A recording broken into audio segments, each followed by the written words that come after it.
Welcome back to another edition, or another Friday night edition of Maddie's Rap Live. You're watching Maddie's Rap with author and storyteller Matt D. Talford. Welcome to you if you're watching this video live, and welcome if you're watching it on demand. I got another hot one for y'all tonight.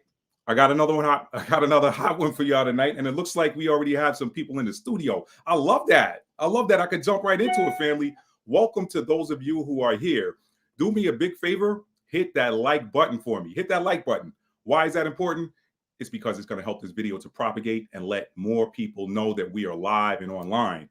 Now, y'all know, without further ado, since I got what I consider a quorum in the chat, I'm going to go ahead and kick this thing off with some music, and we're going to get right into this thing, family.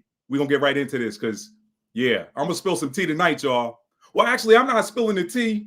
I'm actually just I'm repurposing the tea that certain individuals spilled on themselves, right? What's up, Loretta? Thank you. Shalom. Happy what is Shabbat Shalom. Y'all know I'm getting up to speed on some of these terms, some of this terminology. And it feels like my air's not on, but I know it's on. So I'm just gonna get acclimated, y'all. Y'all know I've been running around all day and you get hot when that happens. But let's get the party started, y'all. I'm gonna start with some music. And y'all know we had that little bit of a hiccup last week. It wasn't last week. What am I talking about? Y'all, the time is flying by so quickly that it feels like 2 days feels like a week, right? I mean, throw a thumbs up in the chat if you're with me on that. Like, doesn't 2 days feel like a week now? It's like before you wake up, you're blinking and it's like, you know, time to take the trash out to the street and all of that. You're like, I just took the trash out to the street yesterday. We're back. So anyway, what's up, Latasha? Welcome. So y'all, listen, without further ado, I got a nice little, it really does. So I got a nice little song. This is an old school one, y'all. This is one that it comes from an album that I bought, not an album, it was a cassette tape. For those of y'all who know, you know. It was from a cassette tape that I bought back when I was a young soldier in the military at Fort Polk, Louisiana. And I was a part of the gospel choir there at my local, I shouldn't call it my local church, because anybody that knows that's ever been to a military installation, you have different denominations that use the chapel at different scheduled times, okay? And y'all know they always let the gospel service go last because they know we can tend to run long. So ours was last. They had the Catholics, the Protestants, another service, Lutheran or something like that. And then, you know, we had the gospel service started at, I want to say it started at 12:30, 1 o'clock, something like that. I don't remember, y'all. It's been over 30 years ago. But anyway, what's up, Hot Shot? Welcome back. So anyway, this is a selection by a group. I don't think they're around anymore, but they were called the Walt Whitman and the Soul Children of Chicago. And this one is called Use Me. And I'm going to use this one actually as a prayer before we get started, okay? So let me get it on. Let me get it queued up, and we're going to get started, family. All right. Got it on the screen. I want to share this with you, and we're going to get the party started. A little bit of music to kick it off, all right? We're going to get started early tonight, y'all. The earlier we start, the earlier we finish, right? I shouldn't say that. I know. Here we go. All right.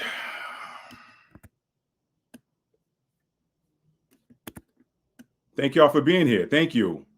If you're new to the channel, welcome. If you're a returning subscriber, welcome back. All right. Let's see. Here we go.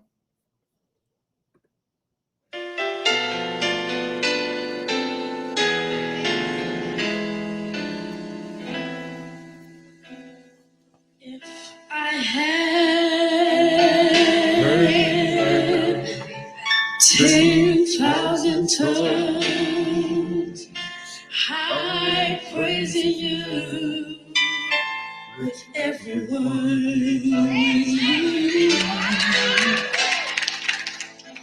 If I could fly to the uttermost parts of the world, I spread the good news of your greatness.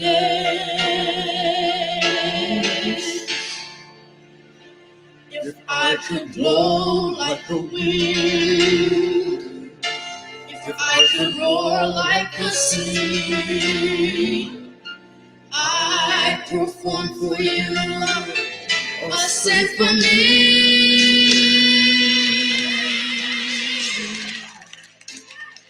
If I had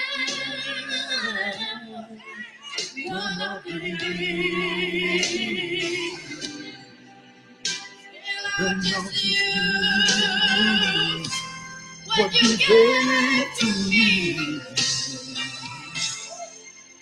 Whatever I use, whatever you choose, I use it to say you.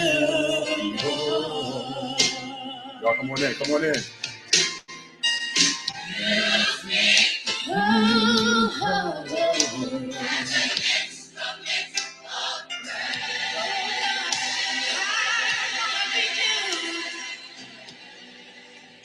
So I might praise your name.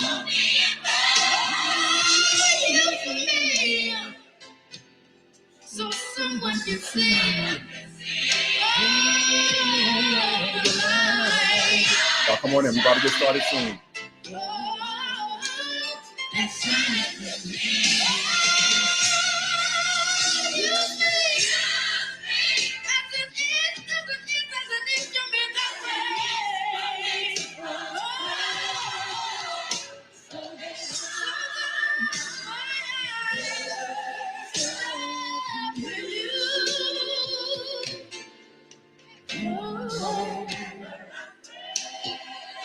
Whenever I get down on my knees and pray, use me.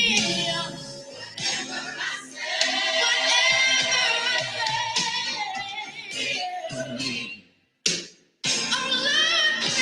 I get down on my knees and pray, Y'all come on in, fam. use me. We're getting started in just a minute. Come on in.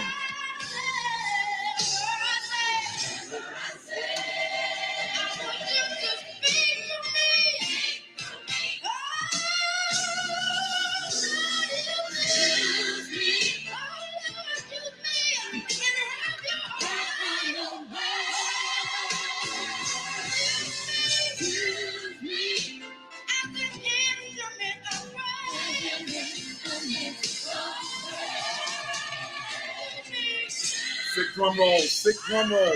Yes, sir.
All right, family, taking it down.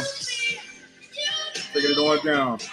Taking it on down. Taking it on down. Thank you, thank you, thank you. I appreciate each and every one of you that have joined me on this Friday evening. I hope you like that opening selection, which I played under fair use off of YouTube's platform, okay? That was Use Me by Walt Whitman and the Soul Children of Chicago. Old song from the 1990s. I don't even know if that is still a group, but you look, people who know me know I'm a fan of the old school gospel. A lot of this new school stuff, I have to pick and choose. You know, you got to pick through it like it's the closeout sale and you're trying to find something good before the store shuts down permanently. You know what I mean? That's how I feel about this new school gospel. But that being said, again, welcome back for another Friday evening edition of Maddie's Rap with author and storyteller Matt D. Talp. Shout out to your green tambourine. I hear you. I hear you. I hear you. She says she loved that song. I love it too. I love it too. Y'all got to hear me do that in a baritone rendition one day. Y'all say y'all probably heard me sing a little bit of it, but real quick about me, y'all. I'm that guy that grew up with you know, my voice changed. I used to sing in church when I was a child, like who of us didn't, right? But when my voice changed and my voice box dropped, a lot of my peers, their voice boxes were a little bit higher, so they could sing the really cool tenor songs, and there weren't really a lot of songs out there written for people with baritone voice registers. So I would have to take the high songs and bring it down an octave and try to do something with it. So anyway, Ali, what's up, Ali? What's up? Loretta said, Matt, 2 pyramids collapsed 9 days apart, and the last one was in Mexico. The tribe lives close to it, said it's a sign of destruction. It's coming. It's coming. I'm gonna be talking about that a little bit tonight, Loretta. But thank you for adding that, yo, because y'all listen, y'all keep me informed. I learned so much from y'all in this chat. So I thank all of y'all for being, yo, but just because Barry White, right? Barry was he kind of did his own thing. They didn't have a lot of people with that voice register. Now, you got a few. You got Gregory Porter with a deeper voice, and you have Will Downing, one of my favorites. I often get mistaken for Will Downing sometimes when people hear a recording of me singing. I'm like, no, that's not Will Downing. That's Matt. That's Matt. But anyway, so that was Use Me by the Walt Whitman and the Soul Children of Chicago. You guys can see that you can find it on YouTube, or if you can find it somewhere else, MP3 or whatever your favorite streaming platform is. That whole album was kind of nice, actually. So y'all check that album out. I don't remember the name of that album, but y'all can check that out. Isaac Hayes, that's another one. That's another one. Thank you, Just Because. Isaac Hayes, that's another one. So what are we talking about tonight, family? I know that title grabbed a lot of y'all's attention, okay? I've been saying this for the last several months, and I've rubbed some people the wrong way. But that's all right. Y'all know all about those 3 stages of truth. All right. The first one is denial. The second one, they're going to put up a fight. And the third one, they have to finally come to the acceptance of that which is unavoidable. Okay. It is truth. It is accepted as truth, because you know what? We ridiculed it. We mocked it. We fought against it, and it's still here. It must be true. Right. Y'all remember what I said about a week or 2 ago about that? Building that house on the sand versus building that house on a solid foundation. That solid foundation is truth. The house is the narrative, and the sand, well, y'all know what happens. Sand is lies. When the wind blows the sand and the sand shifts and moves, whatever's standing on that sand is not going to stand. All right. Whatever's standing on that sand is not going to stand. All right. Tied my own tongue up there. Anyway, family. So God is dismantling Western religion. Wait until you find out why. I'm going to begin tonight. Y'all know that I like to sort of start now, just real quick. I had a little bit of an issue with this platform last week. So I've learned that there are certain channels, perhaps even certain entities, certain groups or whatever, that don't want you replaying their stuff or whatever, for whatever reason. I'm not going to deal with that. Those of you who were here, thank you, especially to those of you that came back for me jumping back on live. I've learned now that, hey, you know what? Let me play it cool, because I'm not going to let anything, if God be my helper, I'm not going to let anything stop this message. All right. I know what I came here to do, and I know how close we are to the end of the school year. So I'm going to make sure I turn in a great report. I want a great report so I can advance to the next grade. Y'all spiritual people, y'all know what I'm talking about. And we're going to touch on spirituality a lot tonight. Okay. Not too much, but a lot. So I'm going to start off with a passage of scripture. Okay. Because this is, I want to illustrate something to y'all. You need to get a Patreon. You know what? I got a Patreon. I just don't. Yeah. Look, I'm telling to myself, I haven't done anything to set it up. I haven't done anything to set it up. I probably should go ahead and. I mean, I got it, but I haven't really put it out there like, hey, do this on Patreon, because let me just keep it a buck with y'all. Let me keep it 100. I know that Patreon, Patreon is a platform. It's a pay to play platform, so to speak. And I try to do my best to just keep the stuff where it's accessible to everybody. I have I do some services in private, like natal chart readings, soul contract readings, that sort of thing. I do some relationship synastry. People hit me up, they want to know, hey, is this person right here going to be a good fit for me? Here's their statistics, show me how we gonna work on it. I do stuff like that. I'm charging for my time like that. But this right here, this is what I was sent to this earth to do, man. And so I hear you. Maybe I will get that Patreon set up and actually active. It's already set up, like I said. Maybe I'll activate it and get it going and let you guys know. But for now, I haven't been moved to do that, to be honest with you. I want to keep this as accessible to everyone as I can as we're getting down to the stretch, because y'all saw that video I did where I was talking about the Daniel chapter 2, and I'm going to touch on Daniel chapter 2 tonight. But y'all know that head of gold, that's the banking system. So when that stone that is cut out without hands smites the image of the giant statue on his feet and it topples over, I'm going to talk about that tonight. All of this stuff is going down with it, including banking. And we that close, y'all. We that close. So I know this sounds crazy. I know you need money to live right now as we're closing out this old age. But I don't get so caught up in it, y'all. I just never have been that dude. You know, God blesses me with everything I need and then some. And when it looks like when it looks grim, it ain't never grim. It ain't never grim. And I could tie that to some birth chart placements too. And your birth chart placement could be a gift. Anybody that's got Scorpio in the second house, Scorpio is a sign of regeneration. The second house, the house of material possessions and such. You ain't never broke. Holla at me if you're a Libra rising. Holla at me if you're a Libra rising or you got Scorpio in the second house, and put it in the comments or the chat. Have you ever really, really been broke? Not really, because when it seems like you broke, here comes something out of the blue, right? So I don't worry about it, y'all. I know what I came here to do, and I'm going to progress through all of my stages, as we used to call it in the military when you had to do these field trials and do this different training to get different certifications. I'm going to progress through all of my stages, and I'm going to pass on everyone. I'm going to pass on everyone. And when my work is done, they're going to look at me and say, yeah, we picked the right one. We know. They're already saying that. They're already saying that in the ether. They're already saying, yeah, we picked the right one. But enough about me, y'all. Enough about me. Taurus rising. I got you. Taurus rising. So that's going to be a Taurus rising. If you don't, unless it's overlapping into the second house, your second house is going to be Gemini. But anyway, let's keep it moving, y'all. Let's keep it moving. So what I'm going to do is I'm going to start off with a passage of scripture. This is for the ops, okay? This is for the ops because I know y'all out there, okay? And y'all monitoring spirits. Let me explain to y'all up front, okay? Y'all monitoring spirits that watch me in the background and don't say nothing. That's playing for the other team. Don't think I don't know y'all in here. I know when y'all in here, I can feel it, all right? I can feel it. I know when y'all in here, and I know when y'all doing y'all little, okay? I know it don't ever affect me. It deflects right off of me, okay? But for y'all monitoring spirits that's watching in the background, I'm going to read something for y'all real quick, all right? Because this is how we're going to start this party off.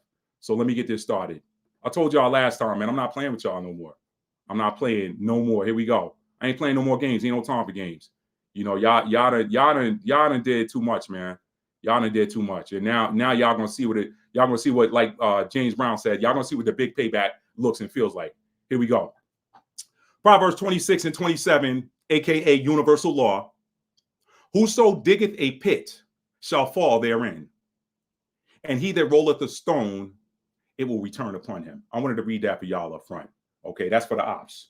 Because some of y'all act like y'all don't know universal law. I just read it for you.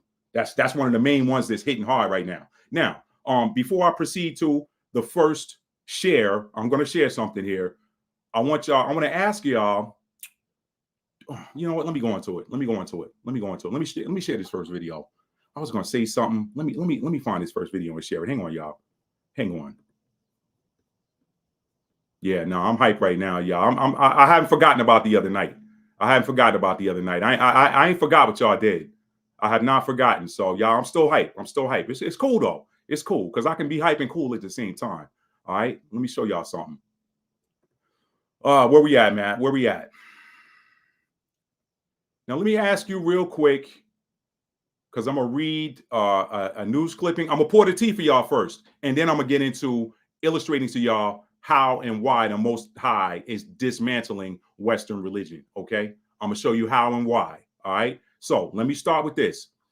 Put it in the chat if you remember Dick Gregory, the late Dick Gregory. Some people call him Baba Gregory or whatever, but the late Dick Gregory. First of all, put a thumbs up in the chat if you know who Dick Gregory was, okay? Put a thumbs up in the chat. Secondly, while y'all are doing that, I want to know if y'all remember. And this was a video that was released not long before he passed away. But this was a video that Dick Gregory was sharing how the Most High, she said, I'm here genuinely. Thank you, V Blizzy. Thank you. And Elevated Ashera. Thank y'all. Thank y'all, God's daughter. Thank y'all for being here. Thank you, Just Because, for the thumbs up. Do y'all remember that video he shared where he was talking about how the Most High will smite you with a spirit of confusion when you're wicked?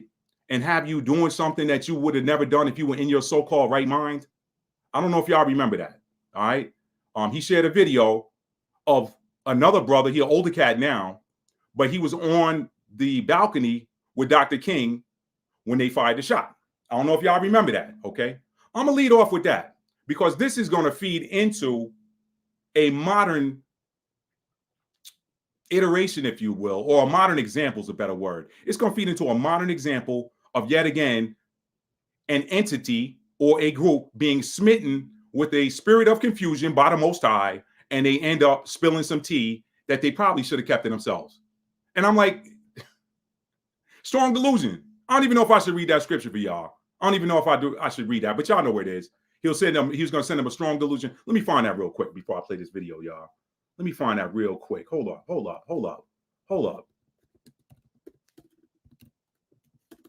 I ain't on 10 tonight, y'all, but I'm about on 7. I'm gonna keep it 100 with y'all. I'm about 7, all right? This comes from 2 Thessalonians, all right? Let me go there. And I'm gonna share this to the screen. Where is it? All right, let's find this real quick. All right, 2 Thessalonians, the 2nd chapter, if I'm not mistaken. All right. Yeah, let's do that. All right, I'm not going to read that whole scripture, but let me bring it online for y'all real quick so y'all can see it. Just because that I take notes. That's my fan right there. I love it when y'all take notes, man. I have to, y'all, because if I don't, I'll be like, what did I say? That's that Mercury and Sagittarius, y'all. We hit it and we move on to something else. We'll be like, I could just meet you. You could tell me your name. And then probably about 10, 15 seconds later, I'm going to ask you what your name was again. It's just, I don't forget a face. I never forget an image. But the names, sometimes they go in one ear and out the other, you know. 2 viruses at the same time is a lot saying a lot. Wow, elevated to Shara. Here we go. All right. 2 Thessalonians chapter 2, verse 11. And for this cause, God shall send them strong delusion that they should believe a lie, that they all might be damned who believed not the truth, but had pleasure in unrighteousness. All right. That's 2 Thessalonians chapter 2, verses 11 through 12. Y'all write that one down because I'm going to show y'all an example in just a minute. Okay. Just a minute. I'm going to show that to you. She sound 51, so I have to write everything down. I get it, Loretta. Trust me, I do. All right. So let me show y'all now. Example 1, strong delusion. And here's the thing with the strong delusion, y'all. Sometimes with that strong delusion, that delusion is so strong that the liar believes his own lie. That's what happens when people lie. When they lie for so long, they end up believing their own lie. All right. Let me show y'all this. Ashley Huff said, I'm broke Scorpio, but I have so many. No. I'm talking about Scorpio in the 2nd house. It's a little bit different, Ashley. If you're talking about Scorpio as your sun sign, that's a little bit different. I'm talking about Scorpio in the 2nd house. Everybody I've ever talked to that's a Libra rising, if you're a Libra rising, unless your Libra overlaps in the 2 houses, you have Scorpio in the 2nd house. I've never met a Libra rising that was like broke all the time. If they run out of money, they got some more coming in tomorrow or the day after. I've never met a Scorpio, a 2nd house Scorpio that's broke. 2nd house, not the sun. Just wanted to make that statement. But I feel you waiting on divine timing. Yeah. And I hear you on that. Listen, all of that stuff goes back. Like I just remember this, Ashley. Remember Proverbs 26 and 27. And sometimes you need to read that aloud. And when certain thoughts come to your mind or you pick up energies from people or whatever, just read that. Just spit that to them. And the other thing too, I don't worry about anybody. People always say, hey, be careful. I always say Psalms 127 and 1. If God ain't watching out for me, it ain't nothing I can do to protect myself. So I leave it with the Most High, and I leave it with his angels that he assigned to me and my divine team. And y'all got a whole team. Y'all check out my video, What Are Spirit Guides and Why Is It Important to Take Their Advice? I did that video. I'm going to put it in the chat so y'all can see it real quick. And I'm going to move on. I appreciate the comments. Y'all keep them coming.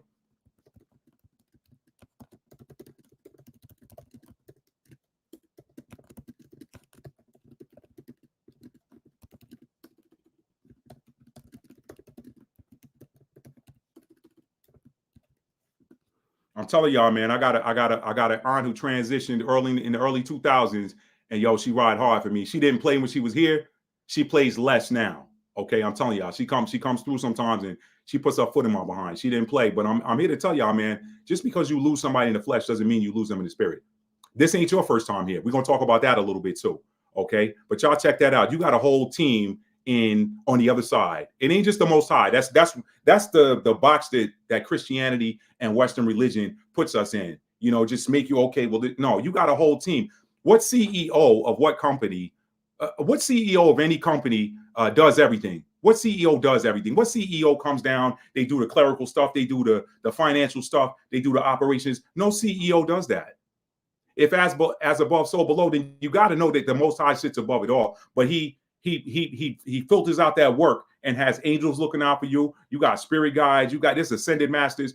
This is the spirituality that we don't learn about because we're taught that it's dark for some reason, and the church has got you thinking God, Jesus. If you Catholic, is pray to Saint Peter, pray to Mother Mary, all of this other stuff. But even then, they even understand that the team is extended. Okay, but they don't want you to know that. But I'm not getting off into that. I'm gonna tell y'all that all of that's coming down. That's why we're here tonight. All right. So let me get out these comments. I'm gonna come back to them later because y'all, I'm gonna be in these comments all night if I don't. Let me bring up this first example. This is I'm going somewhere, y'all. I'm going somewhere. So y'all ride with me. Ride with me. I'm going somewhere. Here we go. Let's close this. I don't need that. Let's move this over here so I can see y'all. Let's bring this up. Present. Let's move this over here. All right. All right. I'm going to show y'all why I'm playing this in just a minute.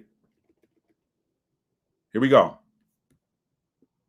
What you're fixing to witness now is the man who came by to get King to take him to dinner. And 30 years later at a press conference, he slipped because God do baffle your mind sometimes. We walked on the balcony and he was talking to people in the courtyard. He stood here and I stood there. Only as I moved away so we could have a clear shot, the shot rang out. Thank you. Turned around and then he stood back on the balcony.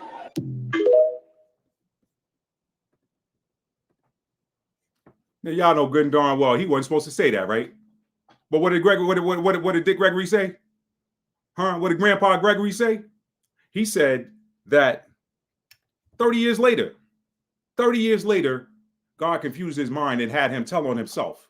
Okay. Now watch this. Watch this. Now this, y'all, I'm gonna tell you because of what happened last week. And if those of you who saw my community post, y'all know there's certain videos I'm not going to share on this platform anymore, even though they're on the platform, because I don't feel like that nonsense anymore. I don't feel like it. So what I'm gonna do is I'm gonna put an image on the screen of these two individuals that were hosts of a podcast on TV in Israel. I told y'all last live that I watch other platforms sometimes to see what's hot and popping. Okay, I always watch two sides of the story. There's two sides to every story. When one side is saying something and somebody else is saying, "Nah, that's not it," I want to hear what the other side is saying too. And then I usually listen to both of them, and I can ascertain the truth is typically somewhere in the middle or somebody's flat out lying. Okay, so again, strong delusion that they will believe the lie. Okay, that they will believe the lie, even lies they tell themselves. All right, you tell that lie long enough and repeat it long enough, you start believing your own lie. All right,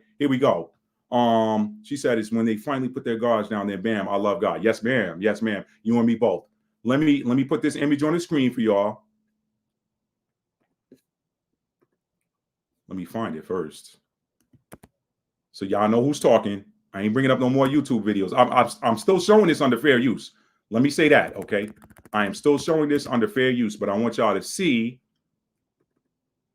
who it is that's talking, okay? All right, let me move this over here. Get this off of here, and let me share. I'm going somewhere with this, y'all. I need to build the backstory. God is dismantling Western religion, the Most High. He's doing it. Don't get in your feelings.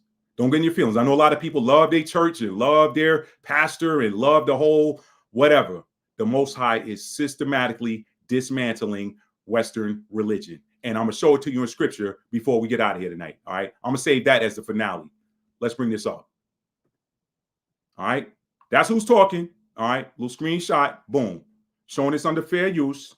And now let me bring up the audio. All right. Strong delusion. Y'all showed y'all the Dick Gregory video to set this up. I'm going to show y'all something. All right. Because you got, let me say this before I get started. All right. First bullet point from my notes. Western religion is the fuel for racism. That's one reason why the Most High is dismantling it. All right. Western religion is what fuels racism. I promise you, if there was no religion, there wouldn't be any racism. All right. I did a whole article on my blog, www.mdtalford.com. It is titled, "What Fuels White Supremacy?" I've read it online before. I may read it tonight if y'all want me to, depending on the time or whatever. But if not, I'll put a link in the description box underneath the video, and then you can go and check it out for yourself. But I wrote this 4 years ago after that whole Breonna Taylor incident, whatever.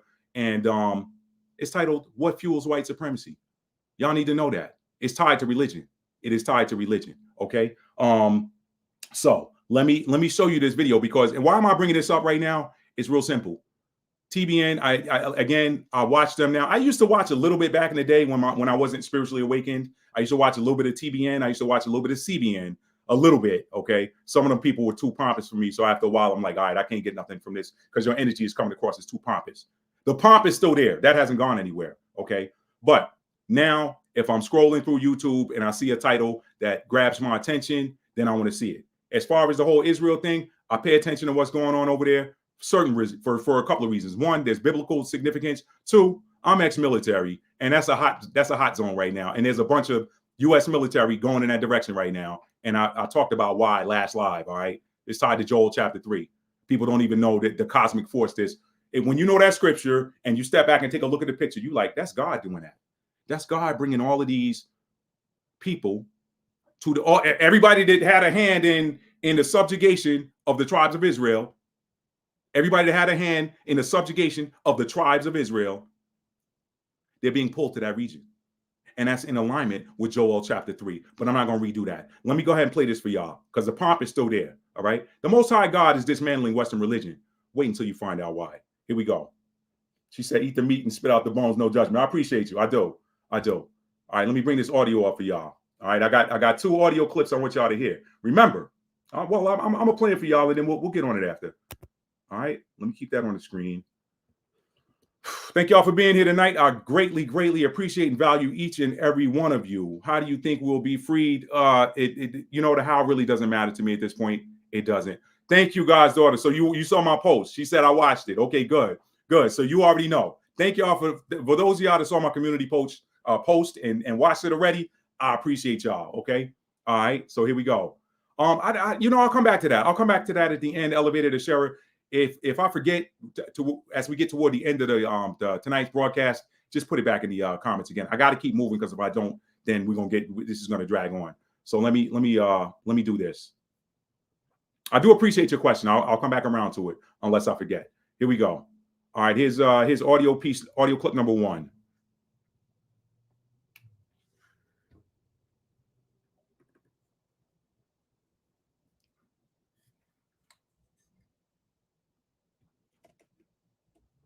Okay, why is this not playing? Let me quit. I don't want this to open in Apple Music. I want it to. Let's play right here. We got a lot to discuss today. Yeah, we have a lot to cover today. Let's lay the groundwork for what happened previously that brought us to this day. We started today's episode by stating suddenly everyone around us is bringing their assets into this area. The Americans are bringing in essentially much of their naval assets that are in this region and from outside of the region. Y'all hit a thumbs up if you can hear that. Okay, hit a thumbs up. They're bringing in fighter jets. They're bringing in submarines, according to them.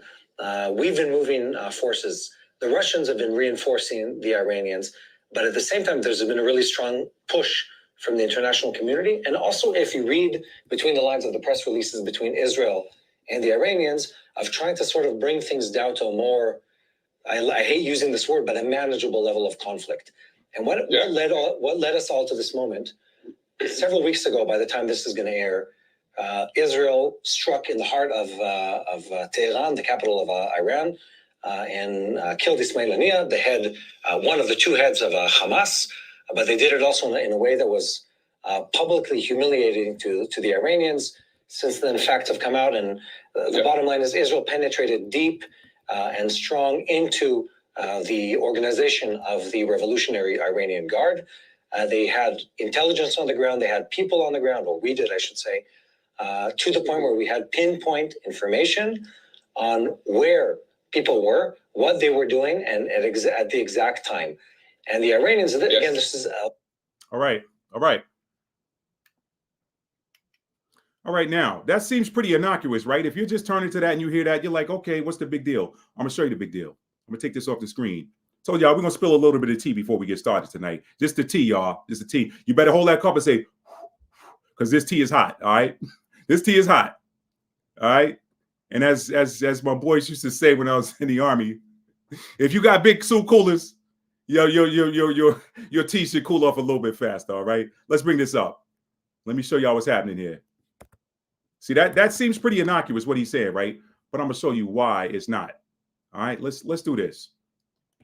Now, he told you what happened. Wait till I play the second clip for you. Wait till I play the second clip. All right, we're gonna talk about this. And for those of y'all that watched it, I'll come back to that. I'll come back to it.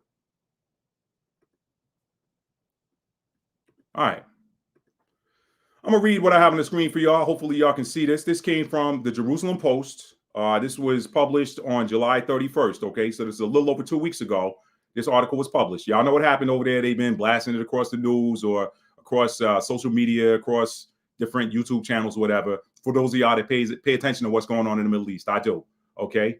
I've served a 4-month tour of duty over there back when I was a teenager, okay? So my mind always pays attention to what's going on over there. Anyway, Hamas leader, this is from the Jerusalem Post. It was written by Danielle Grayman Kennard from Reuters, okay? So this is Hamas leader Ismail Haniyeh assassinated in Tehran. That came from the Jerusalem Post, okay? Hamas's claim is that Haniyeh was killed in a treacherous Zionist raid in the Iranian capital. Israel has yet to take responsibility for the assassination. So Israel, they neither rejected it or said that they did it. Okay, let me read a little more. Hamas leader Ismail Haniyeh was assassinated in the Iranian capital of Tehran early Wednesday morning, the Palestinian terror group said, noting the killing could drastically change the outlook of Israel's war on Hamas. Hamas deputy chief in Gaza, Khalil al-Hayya, citing witnesses who had been with Haniyeh in Iran, later said that the missile that killed Haniyeh struck him directly, according to Reuters. As a result of the missile strike, windows, doors, and walls in his room were destroyed. Al-Hayya told I don't know if I'm saying that right, told a press conference in Tehran. Haniyeh, along with one of his guards, was killed at around 2 a.m. at his Tehran residence following the launch of projectiles from an adjacent building, according to Al Arabiya and other Arab outlets.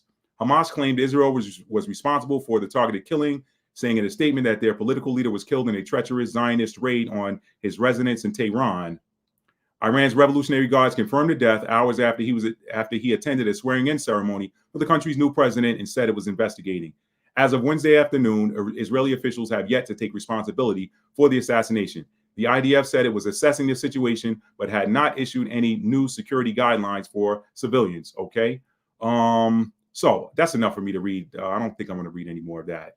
But yeah. The assassination, at the last paragraph there, it says the assassination, which took place less than 24 hours after Israel claimed to have killed the Hezbollah commander it said was behind a deadly strike in the Golan Heights, appears to set back chances of any imminent ceasefire agreement in the 10-month-old war on Gaza or Gaza war, whatever. All right.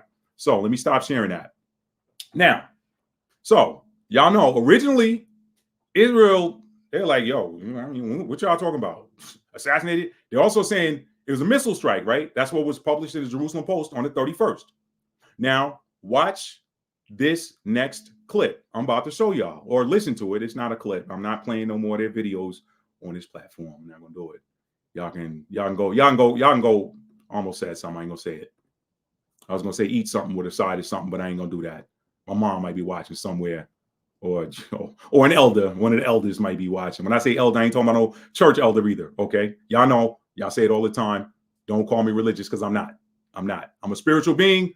I'm an awakened spiritual being, understanding that he has a human experience or is having a human experience. All right. So now y'all see it. We're back on the screen here. Let me bring up the second clip.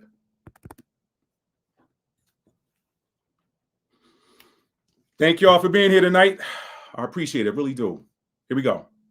Whole other process that's happening outside of Israel, which is the Iranians.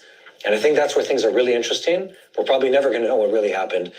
I'm sure 100% what they're doing right now, waiting, is one, trying to seal all the intelligence leaks that they have, because they discovered all of a sudden.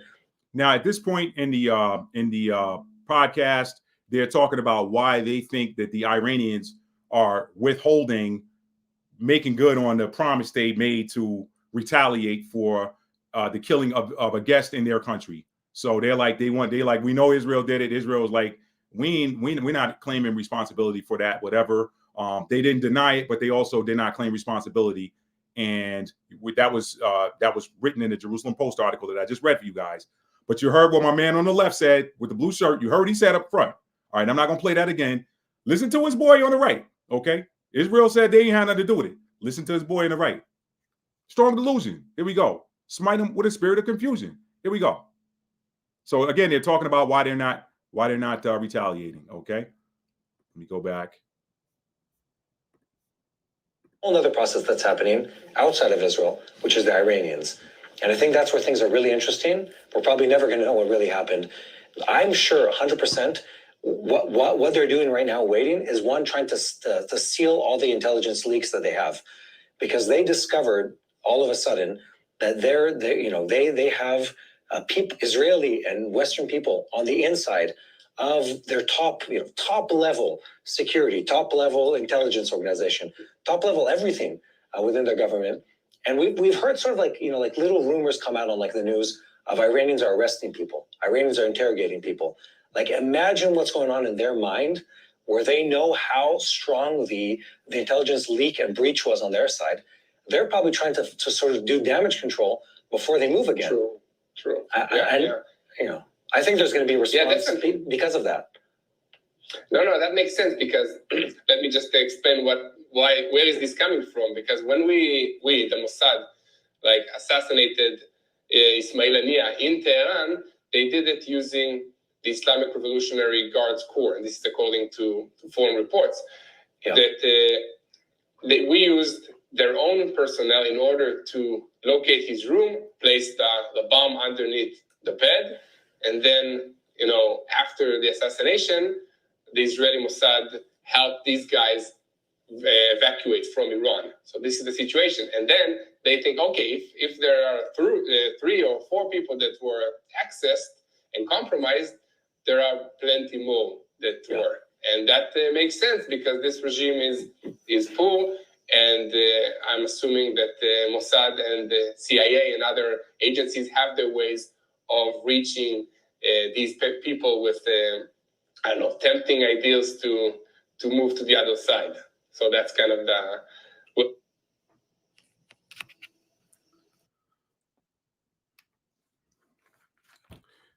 He was here. I was here on the balcony. Right about that time, I moved out of the way so they can get a clear shot. Same type of energy, ain't it? Same type of energy. So I'm wondering now if them two cats got a phone call from an official in the government. Because remember, the original government position was, we're not taking responsibility for that, okay? We're not denying it. We're not claiming we did it. We ain't mum's the word. But you got this cat right here going on television and bragging about how they did it. Bragging about how he did it. Yes, just because he did. He did. This was what I'm talking about. Now, this is on Trinity TBN. I think it was TBN, Trinity Broadcast Network. This is on TBN Israel. Y'all supposed to be so godly, right? Y'all supposed to be so godly, so religious. Actually, you are religious. That's what we're talking about tonight. This is why the Most High is dismantling Western religion. And for those of y'all that watch the whole, listen, go on and watch that whole video, okay? It's in the name of the video is in my community board. You could just go to TBN Israel and you can look for the thumbnail. It says, is this the calm before the storm? That's what's on the thumbnail. But just pull up their page. I think they just dropped that video today. If not today, it was yesterday. I can't remember. But I was shocked when I saw that. Now, I was already shocked. I watched probably maybe 30 minutes of it, y'all, maybe 29, 30 minutes of it. And the thing that blew my mind was how proud they were. And I know I'm covering a little bit of current events before I get into the scripture, okay? But what blew my mind was how proud these two guys were. And they laughing and giggling and bragging about their position right now and talking about how, oh, well, Iran knows they better not do this or that or the third. And by the way, I ain't riding for Iran, just so y'all know, because I could care less. I ain't got a dog in the fight. This is what I tell people to get caught up in the whole Civil War thing. I'll be like, look, my ancestors, most of my ancestors that were on this soil then that weren't free in the West, we know the original Americans were copper colored with this type of hair, okay? Not the image they showing you on Cowboys and Indians movies, okay? That's a story for another day. Not them. I'm talking about those that were in captivity. Most of them were picking cotton while these other two sides were fighting over the economics of the war. So it's this. We're in the same position right now. Like ain't nobody melanated. I promise you. If there are, it's a extreme minority of us. Ain't nobody melanated riding for either side. Especially if you awaken, because you already know how it's going to end. You know how it's going to play out. So I needed to say that disclaimer up front for anybody that might come up here and say, "Oh, he's pulling for Iran." No, I'm not. No, I'm not. And I damn sure ain't pulling for no. I ain't pulling for neither one of them. I'm pulling for the people who are in the middle, who are getting harmed. That's what I'm pulling for. I'm pulling for righteousness. All right. All right. But anyway, back to my point. These guys are on here, man, and they are, oh man, they all up in a pomp, man. Like, yeah, yeah, they know they better not do anything. America's sending warships and planes, and they're gonna protect Israel, and they're gonna help our people. And the Iranians know if they do something, they're gonna have to deal with the full weight of the United States, and not just America, but America's allies, and yada yada yada. Yeah, they got Russia and China over there on their side, but they're not gonna mess with us because they know better. And I'm thinking, wait a minute, but y'all God's chosen people, right? Don't the history books of the Bible, I told y'all all the time, if I said it once, I said it 1,000 times. The Bible is not a religious book. It is a spiritual book that has some history, the history of a people in it. But more importantly, it is a spiritual book, all right, that was hijacked by the religious establishment and refashioned into the doctrine of control. Religion is control. Religion is another form of government. Let me show you that. Y'all think y'all don't doubt that whole separation of church and state. That's an illusion. That is an illusion. Let me show you something. Let's break down that word government. Okay. Let's break that down. Let's break that down right now. All right. Let me share this to the screen, y'all. Let's break that down because some people don't know. They don't know. They get excited about the election. I'm going to vote for this person. No, you voting for somebody that's going to help to control your mind. That's what government means. I'm going to show it to you because I can show you better than I can tell you. Let me share this.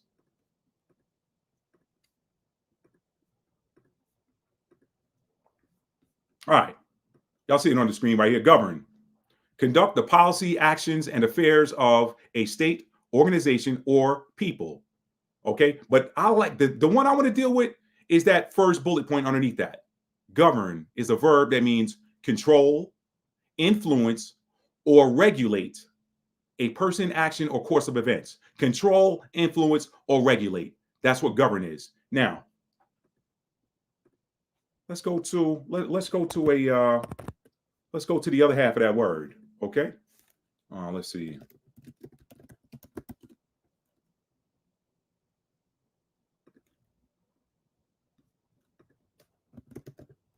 That's not what I want.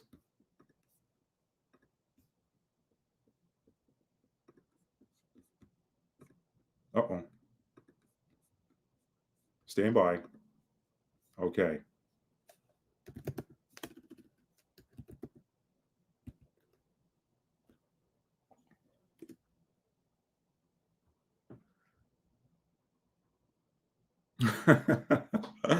All right, y'all. Let me show y'all this on the screen. Let me show this to y'all. All right.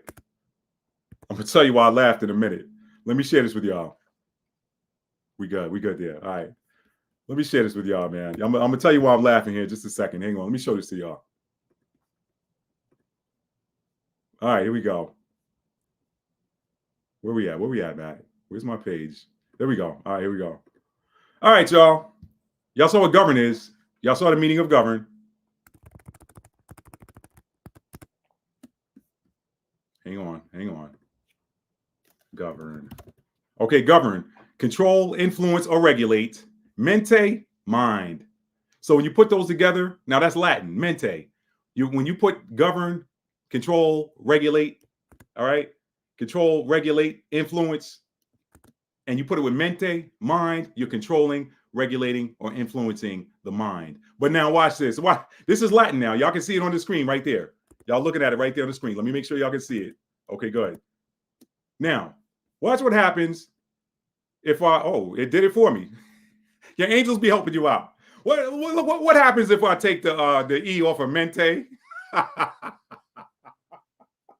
That's Latin, y'all. Latin, lie, ment, lie. Control with lies. Control with lies, right? Govern, right? I put the E on it to be nice. I'll put the E on it to be nice. That's govern. I'll put the E on it to be nice. Oh, man. What's up, TLS is on God's Quest? What's up? What's up? Huh? I'll put the E on it to be nice, y'all. But this is without the E, okay? Govern is control, influence, or regulate. Control, influence, or regulate what, Matthew? What? What are you talking about, brah? We controlling or regulating or influencing with lies, okay? The mind, we're doing the mind with lies. How about that? As my grandma would say, Lord have mercy. Oh, that's like NASA means to deceive in Hebrew. That's right. That's right. That's right. Exactly like in French. Yup. Yep. That's right. That's right. Spanish, mentiroso. Mentiroso is a liar. Meant. Oh my God, man. Y'all don't even get me started. Okay. So that's what religion does. Does not religion do the same thing? Control your mind with lies. Tell you, hey, do this, behave like this. If you don't, you're going to go to hell and burn. Y'all go back and watch my video I did on debunking hell or something like that, or what hell meant in the Old Testament. In the original, hell meant in the original Hebrew, hell simply meant the grave. So when you're looking at Revelation and it says hell and death were thrown into the grave, or thrown into hell and death were thrown into the lake of fire. Death, we know what that is. That's the means to get to hell, which is the grave, right? So in the ancient sense of the word, everybody went to hell. The body did, not the soul. The soul is you. The body's just, this is a borrowed vehicle. Anyway, so Western religion is just another form of government, y'all. It's another form of government. Actually, all of the Abrahamic religions, all of them. You know, I don't talk about Islam too much because I don't know enough about it, but I gotta imagine the same things happening. Think about the control. Think about the amount of control that is exercised by religion. Think about in America. If you tell somebody in America that you're not Christian, they be looking at you sideways. It's like, okay, if you're not Christian, are you an atheist? Yeah, I'm an atheist. Oh, okay, all right, well, you're cool. It's cool to be a Christian or an atheist. If you're anything outside of that, they're looking at you funny. What do you mean you're a Muslim? What do you mean you're a Buddhist? Here's what's funny. And I'm gonna move on. When you compare and contrast Western religion with Eastern religion, what you find out is that the majority of Eastern religion ain't religion. It's spiritual teachings of spiritual principles. Ain't that what the Messiah did? Did the Messiah teach religion or did he teach spiritual principles? See what I'm saying? The Most High God is dismantling Western religion. Wait till you find out why. Well, reason number one, the lies. So why did I show y'all that TBN Israel clip? Because if you follow the narrative to the script, the people in Israel are God's chosen people, and they are the arbiters of arguably the most holy book in the world. They're the arbiters of it, okay? But look at what's going on. If you read those same scriptures, the Most High always came to the rescue of the Israelites, and they had no allies. They never did. Now, these guys over here, they bragging about having, and what you saw happen with that whole thing, I told y'all this. I told y'all when I played that video. I told y'all when I did that video, when I broke down that whole soccer field thing, and when I broke that down, and then everybody else started coming out, breaking it down and picking it apart with a fine-tooth comb. I told y'all that was going to be used to draw America into that region. Because America was like, nah, we ain't coming over there, and we ain't giving y'all no more money to put no bombs on no kids. But now that's looking like that was just conjecture and just saying something to make the American people happy during an election year. That's what it's looking like right now. BB knew when he came over here, he was going to get what he came over here for. He already knew it. Why? Because, and I'm going to say this. I said it before. I said it in another video. We're dealing with Romans. They telling you they the people of the book, but they moving like the ancient Romans did. Which one is which? You telling everybody you the people of the book, but you moving like the Romans, right? So if you want to call them the Romans, you know why America was going to bound to get into it? Because America is to Israel what Rome was to Constantinople. They're one and the same. They're just in different areas. Okay. America is to Israel what Rome was to Constantinople. Rome was in the West. America's in the West. Constantinople was in the East. Jerusalem is in the East. Y'all are seeing This is why I tell y'all, man, get your head out of these false doctrines that tell you live one time and then you spend eternity in heaven or hell. A lot of us here were here before. A lot of people fighting over there were over there before. Okay. I listened to him talk about in this video, and those of y'all, and I'm gonna say this little part, then I'm gonna move on. Those of y'all that watched that video where I put it in the community post and say, y'all check this video out because I'm gonna be talking about it tonight. One of the things that he lauded America for, or applauded America for, did I use that word properly? Let me say, y'all, I'm a writer, y'all. I'm real particular about making sure that making sure my diction is good. One of the things that the gentleman on the right in that video lauded America for was he said the Americans, and here's the funny thing, right? He's Israeli, but he got like a French accent. Like when you listen to him talk, he almost sounds French. That's the other thing. It's the melting pot, just like New York. It's just weird, y'all. The whole thing is just weird when you take a step back and look at it and understand the ties to this whole. I'm gonna deal with it in a minute. I'm gonna get off of that. But the thing that tripped me out was he lauded America for bringing a whole troop to theater. He's like, he said it ain't just like, Russia might send some tanks or a couple of ships, a submarine, whatever. He said when the Americans show up, he said they bring their Navy, the Army, the Air Force, the Marines. He said they bring the logistics. He said they got everything. He said they bring their command and control. They bring their communication centers. He said America comes to theater with an entire unit ready to do combat. There's no piecemealing. You know who did that before? The Roman legions. That's what made the Roman military so efficient. When Rome came to attack you, they didn't just come with soldiers. They had the support train too. They had builders. That's where the Army Corps of Engineers comes from. It's based in ancient Roman style of fighting. They had the Army Corps of Engineers now. They had the Roman, all of the legionnaires were also builders. A lot of them were medics. They could provide medical assistance. They came when that Roman legion showed up, they were a complete unit. They weren't just soldiers. They had build. Why did they need builders? Well, because sometimes they needed to overcome obstacles to come in there and get you. That go read up on the siege of Masada and see how brilliant that was. I tip my hat, that was brilliant. But when you know, when you read the scripture, guess who they learned all that from? They learned that from Esau. Learn who the Etruscans were originally, who predated the Romans. So y'all gotta know, man, the Renaissance period scrubbed y'all out of it. I told you before, I said this a number of times in different videos. When you want to redact, you use black. That's why y'all are called black right now. Because black is a redact on what your real name is. All right. So if you don't know what your real name is, it's getting late in the evening. You better be investigating and trying to find out who you are. Because black ain't it. Now, white, that's y'all too. Let me say that. Y'all too. You use white when you want to white out something. So white is used to redact too. So it's a bunch of people walking around here talking about, I'm white. What does that mean? This is the stuff that the Most High is tearing down. He's tearing it down. But you know why? Because religion built it. Spirituality didn't build this. I'm going to say one more thing, and then I'm going to move on to my next bullet point. Y'all gotta know something about me. I vibe with people in the spiritual community way more than I do people in the religious community. You know why? Because the religious community is heavily segmented. It's heavily segregated. All right. It's a whole lot of colorism in the religious communities, in different religious establishments. There's a whole lot of colorism. They practice tolerance, but for the most part, there's a whole lot of colorism. Tell me I'm wrong. If I'm wrong, put it in the comments. Okay. If I'm wrong, put it in the comments. But when you go to the spiritual community, people are dealing with energy. When you hear people say, oh, it's so cliche that someone says, I don't see black, I don't see color. That's so cliche. Actually, it's true if you're dealing with people in the spiritual community.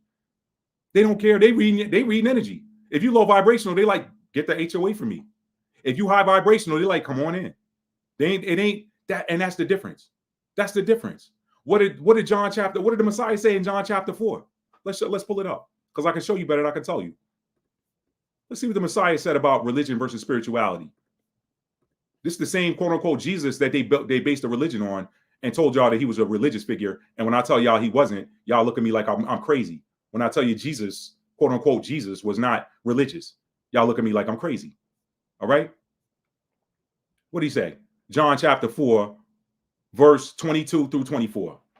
He said, "You worship what you know not. You worship you know not what." Worship.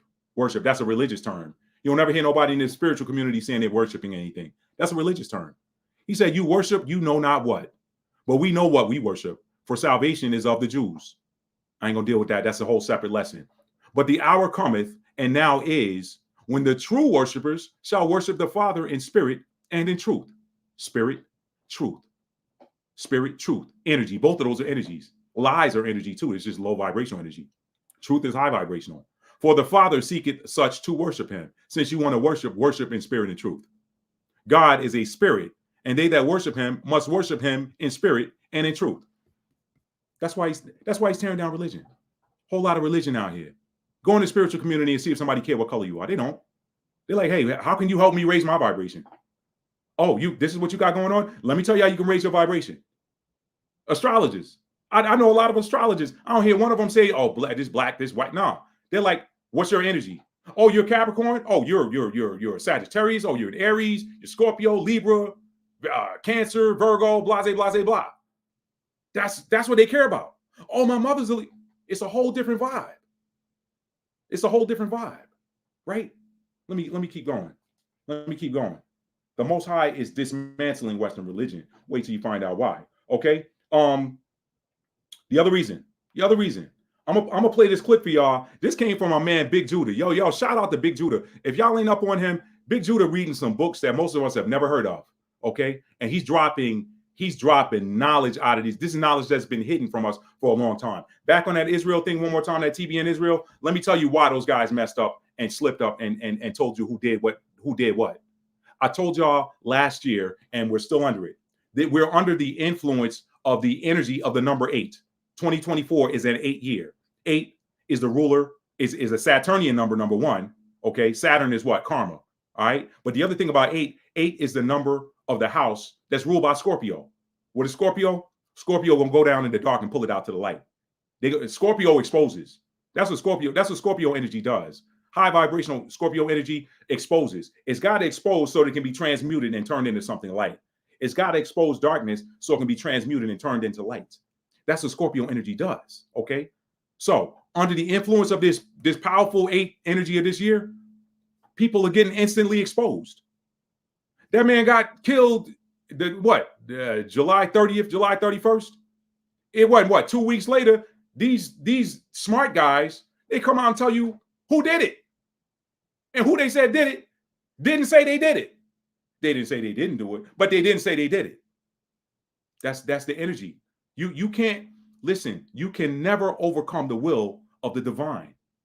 You can never overcome the will of the Most High. You can never overcome the will of the universal I am presence. That's why they told on themselves. And that's why I read that scripture in the beginning, Proverbs 26 and 27. Whoso diggeth the pit shall fall therein. You out here digging pits now, you gonna fall in it. You out here telling lies now, trying to cover your tracks, your lies gonna get exposed immediately. That's where we at. And don't think it ain't gonna continue in the next year.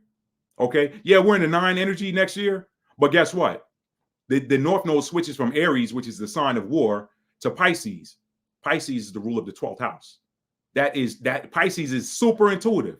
So if you think people going because the energy is moving from 8 to 9, that people going to stop getting exposed, nah, all Scorpio did was hand that off to Pisces. Both of those are very highly intuitive energies. I ain't say signs, I ain't say constellations, energies. So people getting exposed now, they're going to continue getting found out all throughout the next 18 months after the North Node switches from Aries to Pisces in January. It's going to keep on happening. It's over. The Most High he exposing everybody. And I'm going to show you why Western religion is getting dismantled in the end here. And I'm going to show it to you in scripture. So y'all know this didn't come from Matthew. All I did was interpret it for you.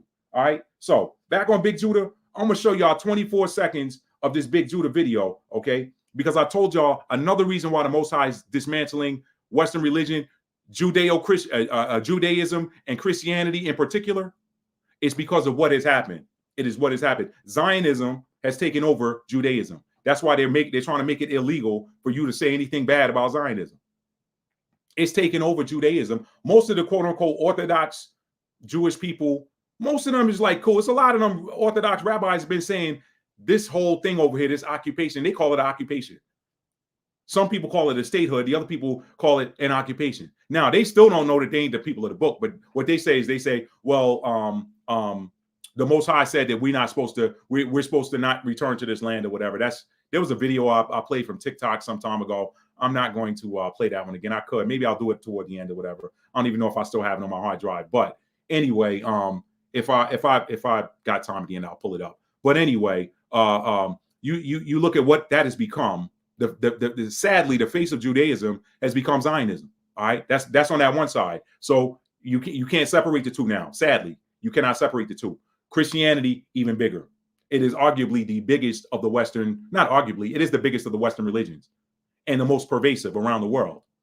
But Christianity subdues and has from the beginning with word and sword. Words are spiritual swords, but then you got the physical sword. Convert or else. I talked about that in that last video. It's still going on. But I'm going to show you how it started. Watch this, because people still want to deny this. Watch what Big Judah dropped from this book. I'm going to play 24 seconds of it, and then y'all go watch the whole video. Shout out to Big Judah. Showing this in under fair use. Shout out Big Judah. And I'm only going to show 24 seconds of it. Told y'all, man, y'all come here, y'all going to learn something, man. That's all we doing over here, fam. That's all we doing. All right. This is a book that Big Judah, I'm going to share. I'm sharing it to the screen now. This is a book that Big Judah. Let me flip this around. This is a book that he read an excerpt from. It's titled Christopher Columbus's Book of Prophecies, and it's by K. Brigham. Okay, I'm gonna take you to the 9-minute mark and play 24 seconds of this.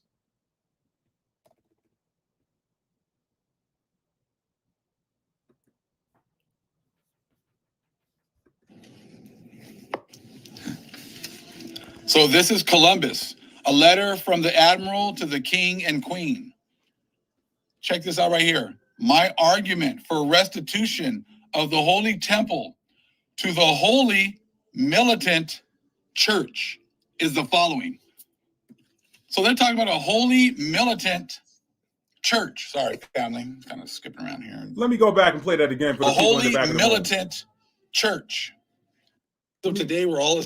Let me play that again for the people in the back of the room. Did you hear what he said?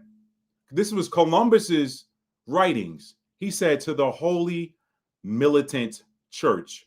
Militant. Do I need to look up the word? Do I need to pull up the definition for militant on the screen for anybody? Militant and church. The two shouldn't go together, should they? Man, y'all stop playing with me. So this is Columbus, a letter from the admiral to the king and queen.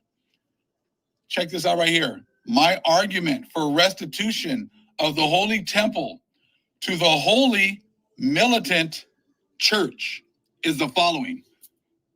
So they're talking about a holy militant church. Sorry, family, kind of skipping around here. Y'all go back. I'm not going to play the whole thing, yeah, because I want Big Judah to get the views. I want him to get credit for his views. But the title of this video is Good Morning, and he spelled that way intentionally. It's titled Good Morning to All Those Who Had and Still Have a Hand in Our Destruction. Y'all check that out. He just dropped that earlier today, okay? Y'all check him out. Big Judah, that's my dude, man. Y'all check him out, okay? She said, I saw this video today and I'm buying that book too. Loretta, you making me, you gonna make me step up my reading game. You really are, because I gave myself a new goal to try to read one book a week, and I've slacked off a little bit. So I appreciate your presence here, because you're making me step my game up. Let me read some comments. All right. I just wanted y'all to see that letter to the holy militant church. Why does the church need to be militant? Let me just pull that up on the screen for those of y'all that want to see the dictionary definition. For those of y'all that want to see the dictionary definition, let me put it on the screen. Y'all, we got to, if you ain't learning something, man, what are we doing, right? Militant, combative and aggressive in support of a political or social cause, and typically favoring extreme, violent, or confrontational methods. Why do you show up on somebody's shores with a priest, the good book, and the sword? Why? Why? Could it be because if they don't convert, you gonna make them convert? Christianity. That's that beloved Christianity. That's that same beloved Christianity where Southern Baptist, Christian, 3-letter gang, triple-letter gang will go out looking for somebody to lynch after saying they love Jesus and they love the Lord and putting their money in the offering pan and going up and getting hands laid on them. You just got prayed for. Now you looking for somebody to hang, right? Yeah, that was duly noted. That was duly noted in the records in the heavens. That was duly noted. The Most High is dismantling religion, Western religion. Wait till you find out why. Let me read some comments here, and then I'm gonna get on to the next part. Okay, all right. Okay, all right. Yeah. We're wrapping up here soon. We're wrapping up here soon. Let me see. Let me read some of these comments, y'all. All right. TLS is on God's quest. That Friday night, Jules talk that righteousness, man. Appreciate that, TLS. Wow. MK, you said it. You said it. Mind control. Mind control. That's what religion is. It's mind control. That's why they demonize spirituality. But they call, it's so funny because it's like they bled the two together. People talk about, well, my spiritual walk with, I go to church. I'm not saying that church isn't spiritual, but it's probably like the lowest level of spirituality. It really is. Because anybody that is not teaching the letter of the word that tells you to go inside to find God, then they're keeping you in a low vibrational state. Kinda. Like they teach love. And I'm not saying, again, I've seen some powerful prayers come out of church. I have. They still are. There still are some powerful prayer warriors coming out of church. Remember, because the scripture said faith comes by hearing and hearing by the word of God. I like to converge those two. I think it should have been written, faith comes by hearing the word of God. Because if God told it to you, then that will activate your inner knowing, sight unseen. That's what faith is. It's not belief. It's an inner knowing. Faith is tied to your third chakra, your solar plexus. That's where it's tied to. It's tied to your third chakra, the solar plexus, yellow, masculine energy, and your fourth chakra, your heart, green, feminine energy. Those 3 and 4 combined for 7. Y'all know how powerfully spiritual the number 7 is. Go ask a Life Path 7 what their life is like. Life Path 7s, they some of the most powerful life path numbers you'll see. Look up your life path number too, family. Look up your life path number and look up what that means. Want to know your life path number? Take all of the numbers from your date of birth, add them up, and reduce it to a single number, unless it's 11, 22, or 33. Go look that stuff up, man. It's time to wake your mind up and understand who you are. I said that the last time. If you know who you are, it will activate you. You'll be more powerful. A lot of us are walking around in a zombie state because we don't know who we are. Being led around. Well, whatever pastor say, man, I don't want to be. I heard people say, man, y'all know Bishop get mad, man. We can't make Bishop mad. Who is Bishop? Bishop who? I wish a bishop would. I wish a bishop would. Anyway, y'all, let me stop tripping. Let me read some more comments. She said, okay, I read that one. Let me see. Mantir, crazy. All of them, Islamic law, Torah equals laws. Yeah, law. But is it law? Is it law? The only laws that we should be following are the universal laws, which you kind of don't have a choice in. Universal law is universal law. The one you can defy is the law of nature. But when you defy the laws of nature, there's a consequence that goes with it. All right? Let's see. Said they took all of our scriptures and spread them all over the world in all those religions. Exactly. But none of them are cohesive. I'm gonna share that with you in a minute. She said, and the Romans fell too. $20 billion. Wow. Spirit follows the lineage and reincarnation. Woo! I like that just because. I like that. Because it's true. Spirit follows lineage and reincarnation. You better come on just because. I love it. Houthis took out 70 special. I saw that just because. I saw that. Nobody talked about that. Also, nobody talked about how that happened. I saw a video breaking that down. They said the Russians had them surveillance drones or whatever flying overhead. They saw them 70. It was a mixture of IDF, like the top guys, the special operators or whatever, and then some U.S. military contractors. When they say military contractors, they're typically going to be ex-elite forces or whatever, and they pay for hire or whatever they call it, guns for hire or whatever. It ain't nothing new under the sun. This stuff's been around since forever. Okay, but anyway, yeah, the word on the street is the Russians had surveillance equipment over top. They saw the guys making their movements. They tipped off the Iranians. The Iranians tipped off the Houthis, and they ambushed. It's sad, but it's war. It's sad. But you know what? On the flip side, somebody else can say, hey, it's sad what they're doing to these other guys too. You know what it is? It's like one man's terrorist is another man's freedom fighter. That's what they say. Let me keep it going. Colorist in Hindu too. Okay. It's so funny too. Speaking about Hindu, Alan 62. I heard Big Judah read another book, and he was talking about how India wasn't rebranded India until the late 1940s. Like he said, before that, India was called Hindustan. And that makes a lot more sense because you got it in the middle of all these other stands. You got Pakistan, Afghanistan, Uzbekistan, all these other stands, and then you got India right in the middle. Like that don't even make sense. So, and that was Big Judah's argument. Big Judah said, if there was no such thing as India, then it's a lie that Columbus was coming over here looking for Indians. Now I told y'all it was a lie. Columbus was coming over here looking for Indians or a spice route to India. That's some conjecture again that they made up in the history books, right? Why would you sail west to look for something that you can find going over a 3,000-year-old spice route to the east? Don't even make sense. Everybody in Middle Earth, Mediterranean, Middle Earth, everybody in Middle Earth was afraid to sail outside of the Straits of Gibraltar because they thought the earth was flat and they would fall off the edge, or there were giant sea monsters out there. They didn't know what they were going to do. Watch the rest of that Big Judah video because he goes into some stuff there. But I'm going to tell you, if Christopher Columbus came over here in 1492, and 1492 was the military crushing of the later rebranded Moors, who were Ishmaelites and Israelites, okay? They don't want to tell you they were Israelites and Ishmaelites because, well, then that changes the narrative. Because you call them Moors and say, well, they were black people called Moors. But if you call them what they really were, and the word Moor, come on, that's in that area with morgue, muerte, which means dead. Don't let history play with y'all, man. These were Ishmaelites and Israelites. Look at where they came from. Okay. You want to know why they went over there and invaded that? I can't say for certain, but I think there's some clues in that show, that Netflix show, Vikings. Look at the theme in Vikings. I don't want to play spoiler too much, but the theme in Vikings is the Vikings are going to liberate their ancient cousins, or their cousins, I shouldn't say ancient cousins, their cousins who are practicing the old way, okay? They're spiritual, practicing these old spiritual practices, and they're being persecuted and killed and slaughtered by Christians. Do you believe in the Lord Jesus Christ? And holding a cross up, and when they don't bow the knee, they slaughter them. Ethnic cleansing, purging. Oh yeah, that's what Christ taught. Yeah, that's what Jesus Christ taught. He taught go around the world, and if they don't bow down to me or bow down to what you're telling them about me, then kill them. Yeah, that's what he taught. The Most High is dismantling Western religion. Wait till you find out why. All right, where was I? Let me read some more comments. Judgment is there, saith the pastor. Tora Girl said, true, that's why I'm on the spiritual path. Thank you, Tora Girl. I told y'all, man, listen, I did a video about a year or two ago that said, is this the end of religion? I said, maybe so, but don't throw the baby out with the bathwater, okay?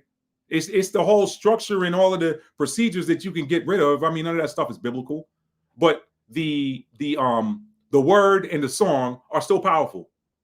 Why do y'all think I tell y'all all the time I'm not Christian, I'm not religious, but I come over here and play gospel music? I know where I came from.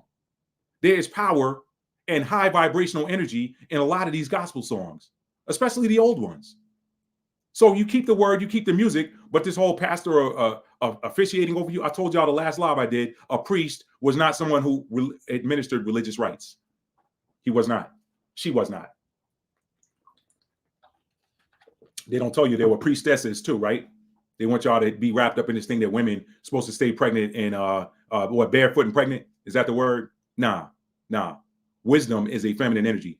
This is why girls tend to excel in school, why girls tend to have better grades than guys, by and large, by comparison.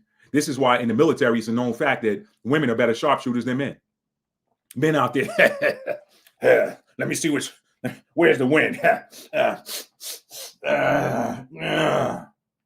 Women like, okay, show me where the front sight is. Show me where the rear sight. Okay, help me zero my weapon. Okay, that's my target right there. Okay, this is when I aim below center mass. This is when I aim above center mass. Okay, at this distance, I aim above center mass. At this distance, I aim below center mass. Okay, and then make sure my breathing is right. And then okay, boom. They're going to follow instructions. This is why when you look at basketball players, women tend to be more high percentage with their shooting than men.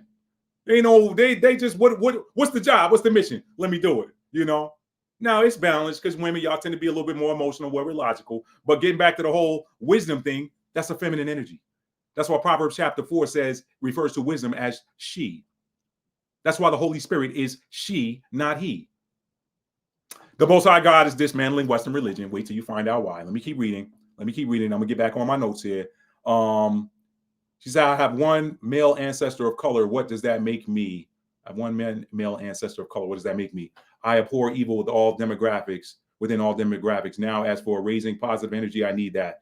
The Mason, I like how you did that. That's smart. Targeted. Yeah, absolutely. Absolutely, Alan. Absolutely. Let's see, retrograde. And I can't answer that question, Alan. You can answer that question for yourself. I will say this though, and I talked about this in my video where I said, do you know who the Messiah really was? Y'all get a chance, go scroll through my channel or search Matt D. Talford. Do you know who the Messiah really was? Look that up. I did a video, I covered that. All right. Some people get caught up in some of the colorism. Y'all need to understand what this separation of the wheat and tares was about. And it was more about energy than looks. This is why he said, judge the tree by the fruit it bears. What is fruit? Fruit is something that you give. Fruit is something you give. So that's energy. What energy is this person giving? Later for the color. If you're trying to get me, I don't give a damn what color you look like. You my enemy. All right. If you're trying to help me, I don't give a damn what color you are. You my friend. Okay. If it's genuine. Okay. That's what the Messiah was trying to talk about. So why do I say that? In the same token that this dude told y'all that they had assets that helped them take out that dude over there. Let me tell you, for all of this false colorism and races, which was constructed in the 1700s, but prior to the 1700s, there was no such thing as race. Okay. With all of that, I'm here to tell you that if the enemy got tares sown among the wheat that's chocolate complected, then the Most High got tares sown among their wheat that's vanilla complected. So don't think that don't work both ways. Don't think that doesn't work both ways. The wicked, man, look, God, listen, man, everything is balanced. Everything in the universe is balanced. Don't let nobody tell you otherwise, all right? Enoch and Noah, Moses and Jesus all came through the same bloodline. Talk about it, all right? Let's see. As for 8, that and 38, 521, they use that against my vulnerable. Okay, all right, let me keep going. And Alan, 62, okay, I saw that. I got you there. Loretta, Pisces is me. I feel and see things others don't. Pisces are the knowers. I did a video breaking down the water signs. Cancers, sun, moon, rising are the feelers. Okay. Scorpios, sun, moon, rising are the seers. Mars too, Mars, depending if you're talking about relationships, it's going to be your Venus, Mercury as well. So you got those placements. If it's major Cancer placements, you're the feelers, you're the empaths. No one can ever lie to you because you can pick up the energy because you feel what the other people are feeling. This is why a lot of Cancerian people can't be around heavy stuff because it's too heavy on them. They like, nah, I feel the energy of this room. I feel the energy of that image. I feel the energy of this person. I got to go somewhere and sleep that off now. You're a healer. So you're putting these places to help absorb that energy so that you can go and transmute it. And it gives that person healing. That's kind of how that works. But when you come into the knowledge of your gifts and you got those major Cancer placements, you tend to try to avoid people because you're like, do I want to pick up that energy right now? That's kind of how that happens. Scorpio, the seers. Scorpios can see through anything. They see through it. They see your actions. Scorpio, the planet that rules it is Mars. Okay? They see action. Your actions, they can read you. They can read what you're saying. They can read what you're doing. They listen. You can't lie to a Scorpio because they know when you're lying. And Pisces are the psychics of the zodiac. All right, ruled by Neptune. Neptune is that murky water where you can't see. All right, but Pisces they know things. They don't even know how they know it. They just know it. All right. So you can't get nothing past a water sign, man. And water signs are feminine energy, by the way. Just so y'all know. Just in case y'all was wondering. Just save that for a friend that might ask you later. Let's say Big J Rocks exposes so-called neighbors, sheriff, deputy, SWAT, police, all prosecutors, so-called defense attorneys, Paxton. Yeah, I don't know who Paxton is. I'm not sure who that is. I'm guessing that's in your locale there, Alan. Let's see. Elevated Asherah. I'm in my 8th year in the universe. 8th year and an 8th month. Talk about crazy. Wow. Well, you can flip that. Elevated Asherah. Transmute that because 888 is the number of abundance too. So transmute it. You have the ability to transmute it, and you can transmute anything. It's about your state of mind. Whatever is real to you is going to be real to you. So change it. Okay. Torah girl, yes, there's a rabbi in New York that's been protesting. Thank you for sharing that. So I saw this video today. I'm buying that book. Saw that one. Recently watched a video on Torah to the tribes that said Columbus was an Ashkenazi Jew. That's interesting. I've heard different accounts. I've heard somebody say that he he was. Now I heard Torah to the Tribes. I thought he said he worked for them. I didn't know he said he was one. But I've heard other people say Columbus was a brother, which that would make sense to me too. Because if you sending somebody out and you don't know if they're gonna come back, well, sad to say, I mean, in the eyes of some people, brothers and sisters are expendable. Okay, I got an uncle that had friends that came home from the Vietnam War, and he said they always put the brothers on point when they went into the jungle looking for the Viet Cong. Always put the brothers on point. Anybody that don't know anything about military operations, the point man is the man that's in front of the unit, and he's usually several feet out away from the next guy. So if contact is made with him, and if he's the first one hit, then they know, oh, okay, the enemy's over there because that guy just got shot. He said they used to put brothers on point all the time in Vietnam. Also told me a story that a lot of the VC would shoot around the brothers because they knew what it was. This racism stuff, man, it's going away. It's going away. I promise you that. It's going away. It's been prophesied. It's going away. Christianity cast spells. Walk in with the book. Walk out with the land of resources. Exactly. Done on purpose. I heard that in a movie years ago. They said when the Europeans showed up, they had the Bible and we had the land. When they were done with doing the do, they had the land and we had the Bible. That was in a book. That was in a movie I saw. I can't remember which one it was. Holy Roman Empire. Yo, what's up, Dr. Dwight? MK Ultra perverts spiritual techniques. I've heard that. She said her life path numbers are 4, just because at 5. Yo, that's dope, y'all. That's dope. I just said that yesterday about color. People don't understand that we got a call to do a job. That's right. I will sub. This is interesting. Thank you, Alan. Appreciate that. I can and will type truthful experiences. Landstealer is who that was. Yeah. All right, y'all. I'm caught up in the comments. All right, wanted to give respect to those of y'all in the chat. We're caught up on the comments. I'm going to move to the second half now, so we can bring this thing on down the backstretch. All right. So the 2 reasons why the Most High is dismantling religion.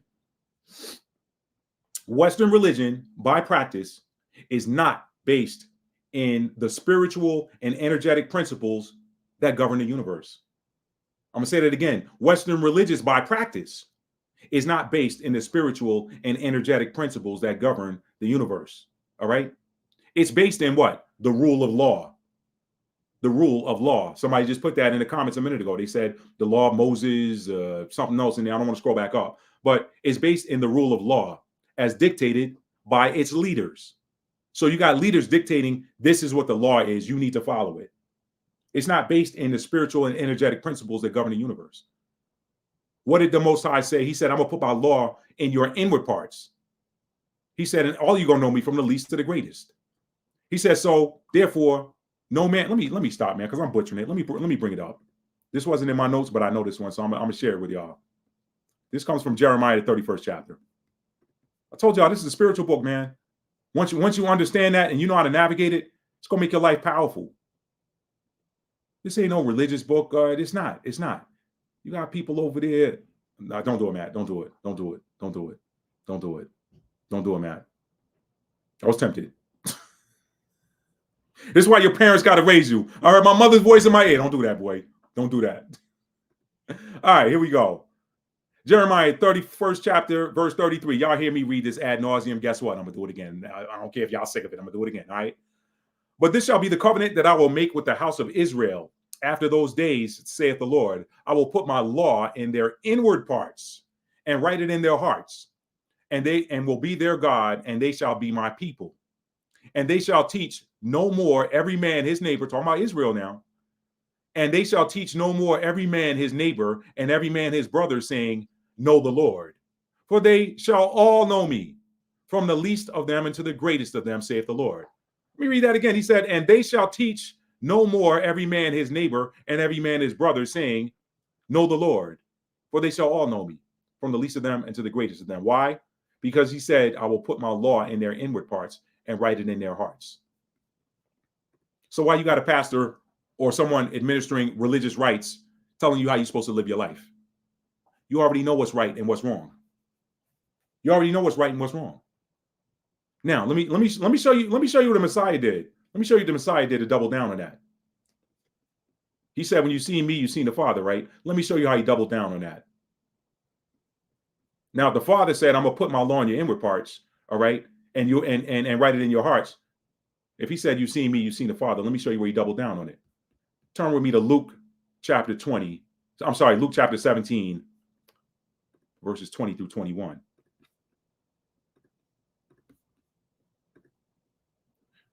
Luke chapter 17, verses 20 through 21. This is the Messiah talking now. Remember what the Most High spoke through the prophet Jeremiah in the old time. Here's the new time.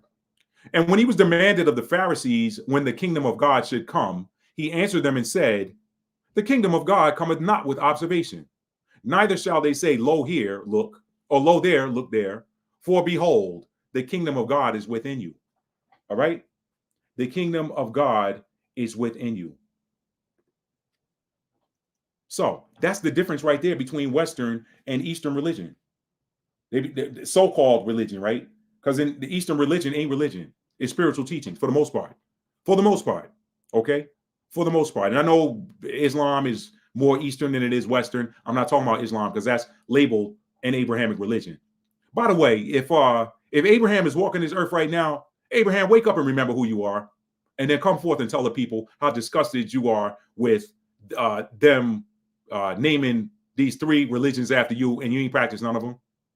You didn't practice any of them. All right. If Abraham walking this earth right now, and I'm saying that because who knows if he's not, we don't remember. That's part of the agreement coming to the earth. You forget who you are and you come here and live these experiences. So Abraham very well could be walking around among us, or maybe he was here maybe 20 years ago, maybe 50 years ago, 100 years ago. Who knows? We come back, y'all. We come back and we do different missions. We come back and we continue where we left off in another lifetime if we didn't complete some other work. We come back and we pick up where we left off in another lifetime if we didn't complete the work. Y'all, I say this all the time, y'all. I'm going to beat it again. Please, please, please, please watch some of these NDE videos on YouTube. NDE stands for near-death experience. You're going to start to see a pattern where everybody's saying the same thing.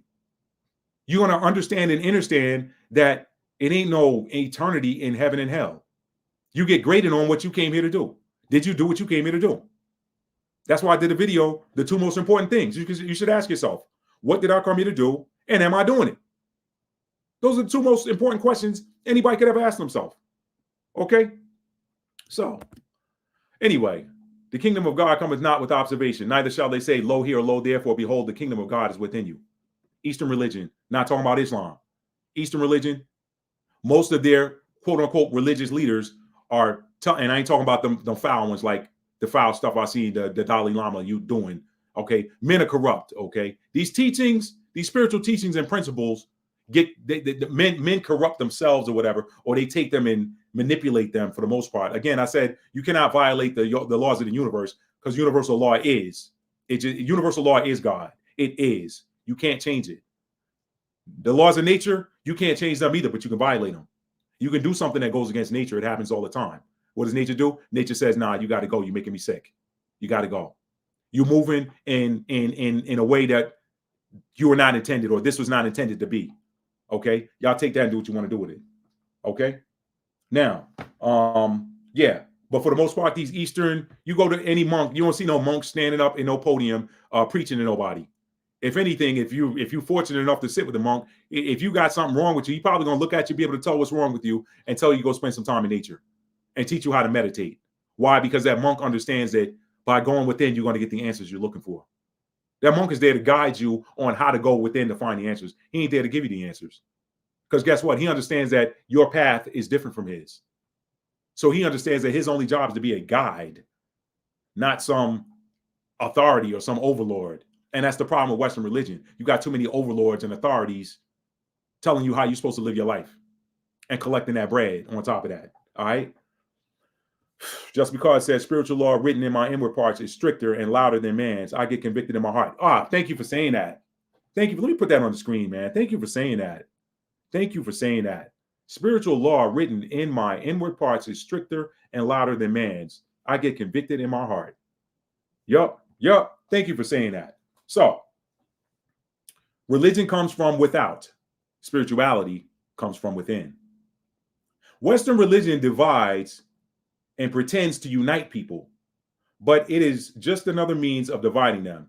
All right?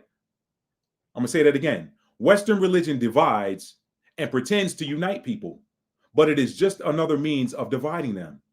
Look at all the subdivisions of all 3 forms of Western religion. Look at all the subdivisions. Look how many subdivisions you have of Judaism, Orthodox, Hasidic, Messianic, just to name a few. So I won't deal with the Karaite and Sephardic and all of that other stuff because some of those are supposedly ethnic. But as far as the practice, you got Orthodox, you got Hasidic, you got Messianic. Messianic means they believe in Torah, but they believe in the Messiah as well. Okay, that's just three. I don't know if there are more. If somebody knows more, put it in the chat. Then you got Christianity. Oh my God. First of all, at a high level, you got Catholic, and then you got Protestant. Okay. Then you got Orthodox Christianity. You got Apostolic. You got Baptist. You got Methodist. You got Episcopalian. You got Holiness. You got Pentecostal. You got Church of God in Christ. You got all of these different Seventh-day Adventists. You got the Mormons. All these different subdivisions of Christianity. And technically, you could call Jehovah's Witnesses a subdivision of Christianity as well. Now, I won't even talk about some of the things I've seen with that. I'll leave that alone. But because I got some friends that are Jehovah's Witnesses and some family members too. I ain't got nothing against them. It is what it is. You know, I don't tell nobody how to live their life. They don't tell me how to live mine. So it is what it is. We can meet and enjoy each other on common mutual ground. And that's the way these things are supposed to work. But the point I'm making is there's all of these subdivisions and they all talk about each other and point the finger at each other. Man, they're not right. This is what they do. Oh, this is what they do. That's Christianity. It pretends to unite people, but all it does is subdivide them. It's the same thing with Islam. You got what is it called? Sunni. You got Shiite. You know, you got different flavors of Islam too, and they don't congeal together. They don't congeal together. How many different flavors of spirituality is there? And don't talk to me about the whole African spirituality. So I ain't talking about that. Because that's almost religious in a sense, almost. But I'm talking about pure, raw spirituality. It deals with energy. That's it. It deals with energy. People that say, oh, yeah, I'm a numerologist. Guess what? There's energies associated with numbers. You got people saying, oh, I'm an astrologer. Guess what? There's energies associated with all of those different astrological placements. So it's pure energy. It's pure energy. And energy is either high vibrational or low vibrational. Period. End of story. End of story. It's all energy. It's either high vibrational or low vibrational.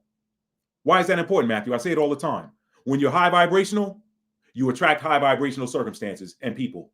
When you're low vibrational, you attract low vibrational circumstances and people. That's why you always got to check your emotions. I won't bring the scale up tonight. I probably should, but I won't. Okay. Let's see. I don't know who John Lavelle is. He says there sure is a lot of superstitious people in the world. Okay, Jojo. Hey, what's up, Jojo? Jojo says still quietly sitting in the back of the class. What's up, Mr. Tao, for the chat? Appreciate you, Jojo. There any denominations if they have denominations, aren't they dividing God's word? In a sense, they are, or another form of enslavement or enslaving the mind. I just said it. Okay. Let's say, yeah, it looks like it. It looks like it. I'm gonna let him sit in there. Maybe you'll learn something. I'm gonna let him sit in it. Don't pay him no attention. I ain't got no moderators in here. I typically don't need them, but maybe you'll learn something. Let me keep going. Okay. The energy get too heavy, I'm gonna bounce them. So I'm gonna bounce them if it's too heavy. John, if you got something legit, man, just put it in there. Maybe people, I don't know if you American or English is your first language or second language or whatever. Try to make it, put it in there where people can understand it. Just try to be a little bit more, clarify what you're asking. I'm trying to be fair. Clarify what it is you're asking.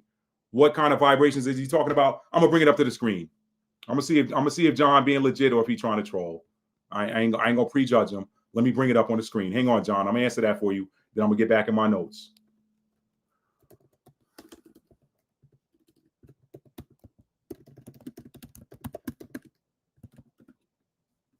Stand by.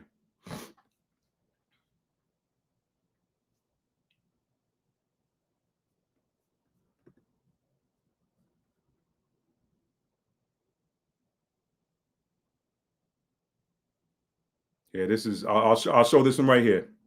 This ain't normally the one I show, but I'm gonna show it.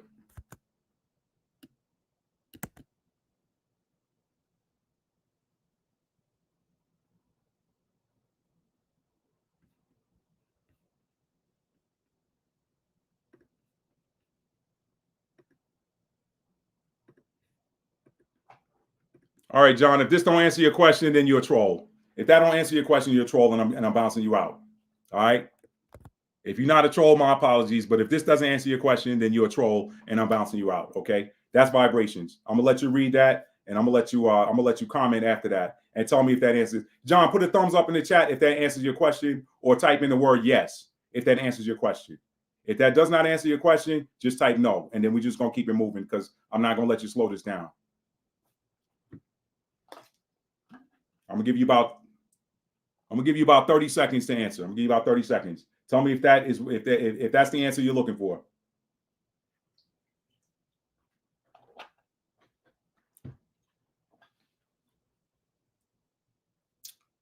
$15 seconds.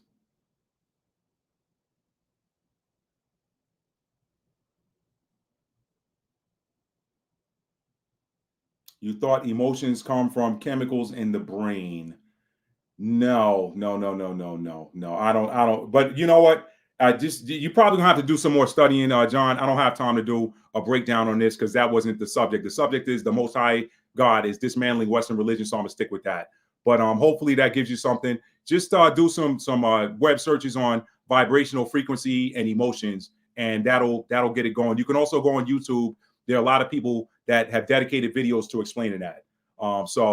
Yeah, so just go on YouTube. And again, I'm sorry if this sounded aggressive. Sometimes we get trolls that come in these different videos or whatever, but or these different live streams. So my recommendation to you is to look up emotional energy, frequency, vibration, that sort of thing. Those are just some keywords that you can search in YouTube on and get people that will explain, that have done videos explaining that. I don't have time to go through it tonight, but thank you. All right, y'all, let me keep it moving. Thank you again, John. Let's see. So, as I said, religion comes from without, spirituality comes from within. Western religion divides and pretends to unite people, but it's just another means of dividing them. Look at all the subdivisions of all three forms of Western religion. Look at the subdivisions of Judaism. Look at the subdivisions of Islam, okay? All of these are branded under the umbrella of Abrahamic religions, and Abraham didn't practice any of them, okay? Abraham was just a man literally walking with the Most High. Hey, Abraham, get thee up from thy country and from thy kindred and go to this land that I'm going to give to you. And he just did it. That was that message came to him on a spiritual note. Okay. So what it sounds like, this is not very thought out. Yo, John, you got to go, man. You got to go. I tried to ride with you. You got to go. All right. Damn, I don't want to ban you, but I'm gonna ban you, man. Bump it. I'm sorry. Now I'm gonna put you a timeout. If you come out of there correct, then you good. If not, you got to go. All right, so here we go, y'all. Here we go. I had to do it. That's the first time I've ever had to do that in here, y'all. I hate to do it. Most of the time they leave, but he just wanted to keep. I guess Friday night he ain't got nobody to talk to, whatever. So he wanted to whatever. We ain't got time for that. Anyway, now again, I said look at Abraham. Let me read it real quick. Y'all just got an up close and personal look at low vibrational energy right there. That's what low vibrational looks like. He's gonna come into a high vibrational chat and come in there under the disguise of trying to ask a question and then go low vibrational and try to pull it down. But you got to have eyes to see and ears to hear, and you keep it moving. This is why you play songs like "Use Me" at the beginning, okay? So that you can move out of the way and the Most High take over. All right, let's go. They try to shift the energy, but you can't. All right, let me share this to the screen.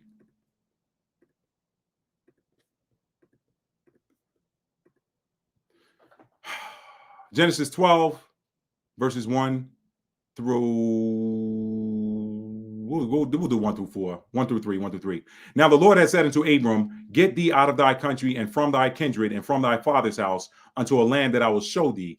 And I will make of thee a great nation, and I will bless thee and make thy name great, and thou shalt be a blessing. And I will bless them that bless thee, and curse him that curseth thee, and in thee shall all families of the earth be blessed. Was he reading from a religious book when he got that instruction? Did he have a pastor tell him he needed to do that? Or was he spiritually dealing directly with source? I'll let y'all answer that in the chats. All right.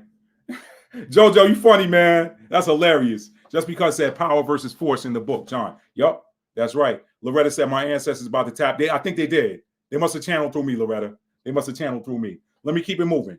So, next bullet point. And for the kicker, The so-called Abrahamic religion is the power which props up Western and sometimes Eastern governments. I'm going to say that again. The so-called Abrahamic religions are what power are the power or represent the power that props up a lot of these Western and some Eastern governments. They're propped up by religion. It's the same energy. Their rulership is not based in nor powered by high vibrational energy. High vibrational energy. Let me pull it back up.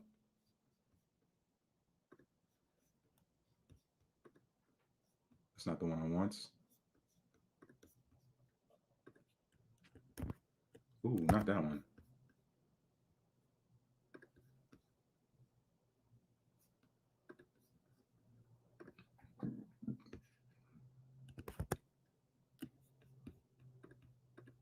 Their rulership is not powered by high vibrational energy, y'all. It's not. This is the midline right here, courage. That's the midline. Everything above that, neutrality, willingness, acceptance, reason. And here's the big part right here. Love, joy, peace, and enlightenment. Tell me if those are the energies that power these world governments. I'm jumping right off the stage and looking at it. Right off the page with three of them right here. Fear, grief, anger, pride, apathy. And a lot of these governments, they put people in a state of apathy. What's apathy, man? I don't care, man. Whatever, man. Whatever happens is gonna happen, man. Man, look here, man. They raising prices again, man. Man, a loaf of bread, man, costs darn near $5 now, man. I guess I just be working it, man. Just, man, hopefully God bless me with enough money, man, to pay all my bills and put some food in the fridge, man.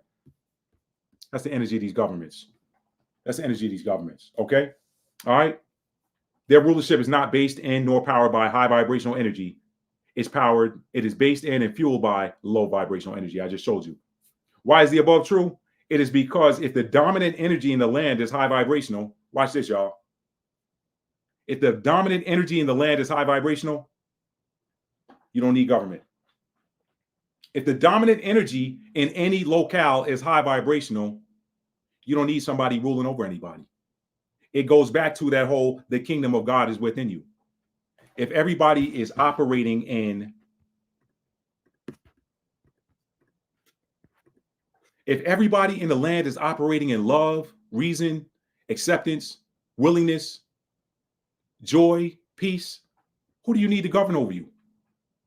Who do you need to govern over you? What do these governments do? They keep, let me get me started, man. Let me get me started. They keep up a bunch of strife is what they keep up. They keep up a bunch of division and strife. We read it. Governance to control, influence, mint, mind, lies. I'm not gonna bring it back up on the screen. Y'all saw it. Y'all know government. When you break it apart and then put it back together, you know what it means. You know what it means. Okay. All right. Let's see where we are. Where are we?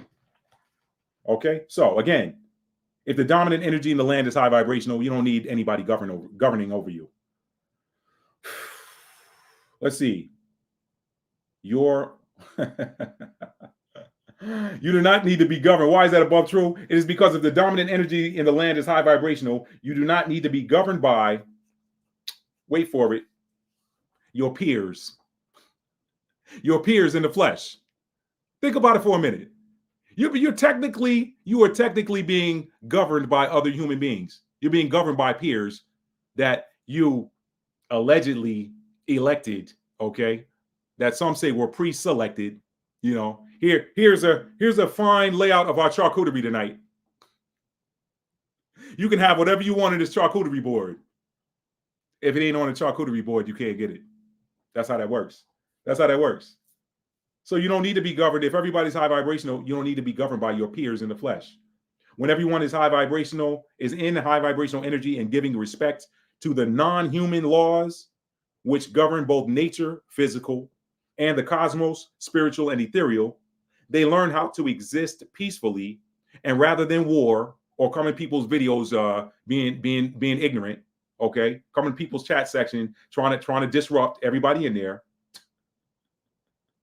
When they give respect to the non-human laws which govern both the nature and the cosmos, they learn how to exist peacefully, and rather than war, they adjust. And y'all, to be honest with you, sometimes adjusting is easy and sometimes it's a challenge. But when all parties are trying to adjust, when all parties which are trying to adjust have the same high vibrational end in mind, it works without accumulating bad karma. That's what this is about. Okay. Don't accumulate. Don't accumulate karma, because karma is just payback. You either get paid back for good works or you get paid back for evil works. But you're going to get paid back what you put out in abundance. And that includes coming in people's chat sections of their videos, trying to sow seeds of discord, trying to upstate, trying to take over. You got to get that back in abundance. That's what happens. That's what happens. Now, I'm gonna bring this thing home now, y'all. I'm gonna bring this thing home now. So when you revisit Daniel chapter 2, because this is the Most High God is dismantling Western religion, and here's how it's gonna happen now. I told you why he was doing it. Too much low vibrational stuff happening. It is too much mind control that is steering people into other directions other than within. It's got them looking outside of themselves instead of inside of themselves. You got to go inside to find God. You don't find God outside of you. You came into this world from inside of something, right? Your mother. I said it in my last video. Women are ethereal. They're physical/ethereal portals. Women take energy. Now, of course, you got that divine spark. They don't do it on their own for the most part. I haven't heard any stories of parthenogenesis. I know that that's a real term. I don't know anybody that's ever done it. Okay. I don't know anybody that's ever self-fertilized. So, yeah, you got to have that divine spark that comes from the man. But guess what? That divine spark brings that energy from the cosmos through that portal that is the woman, through that Adamah. Y'all stay with me. Through that Adamah, not Eve, through that Adamah. Strong. Da, portal, gateway. Ma, water or life. Do men carry water? That is a portal to life? No.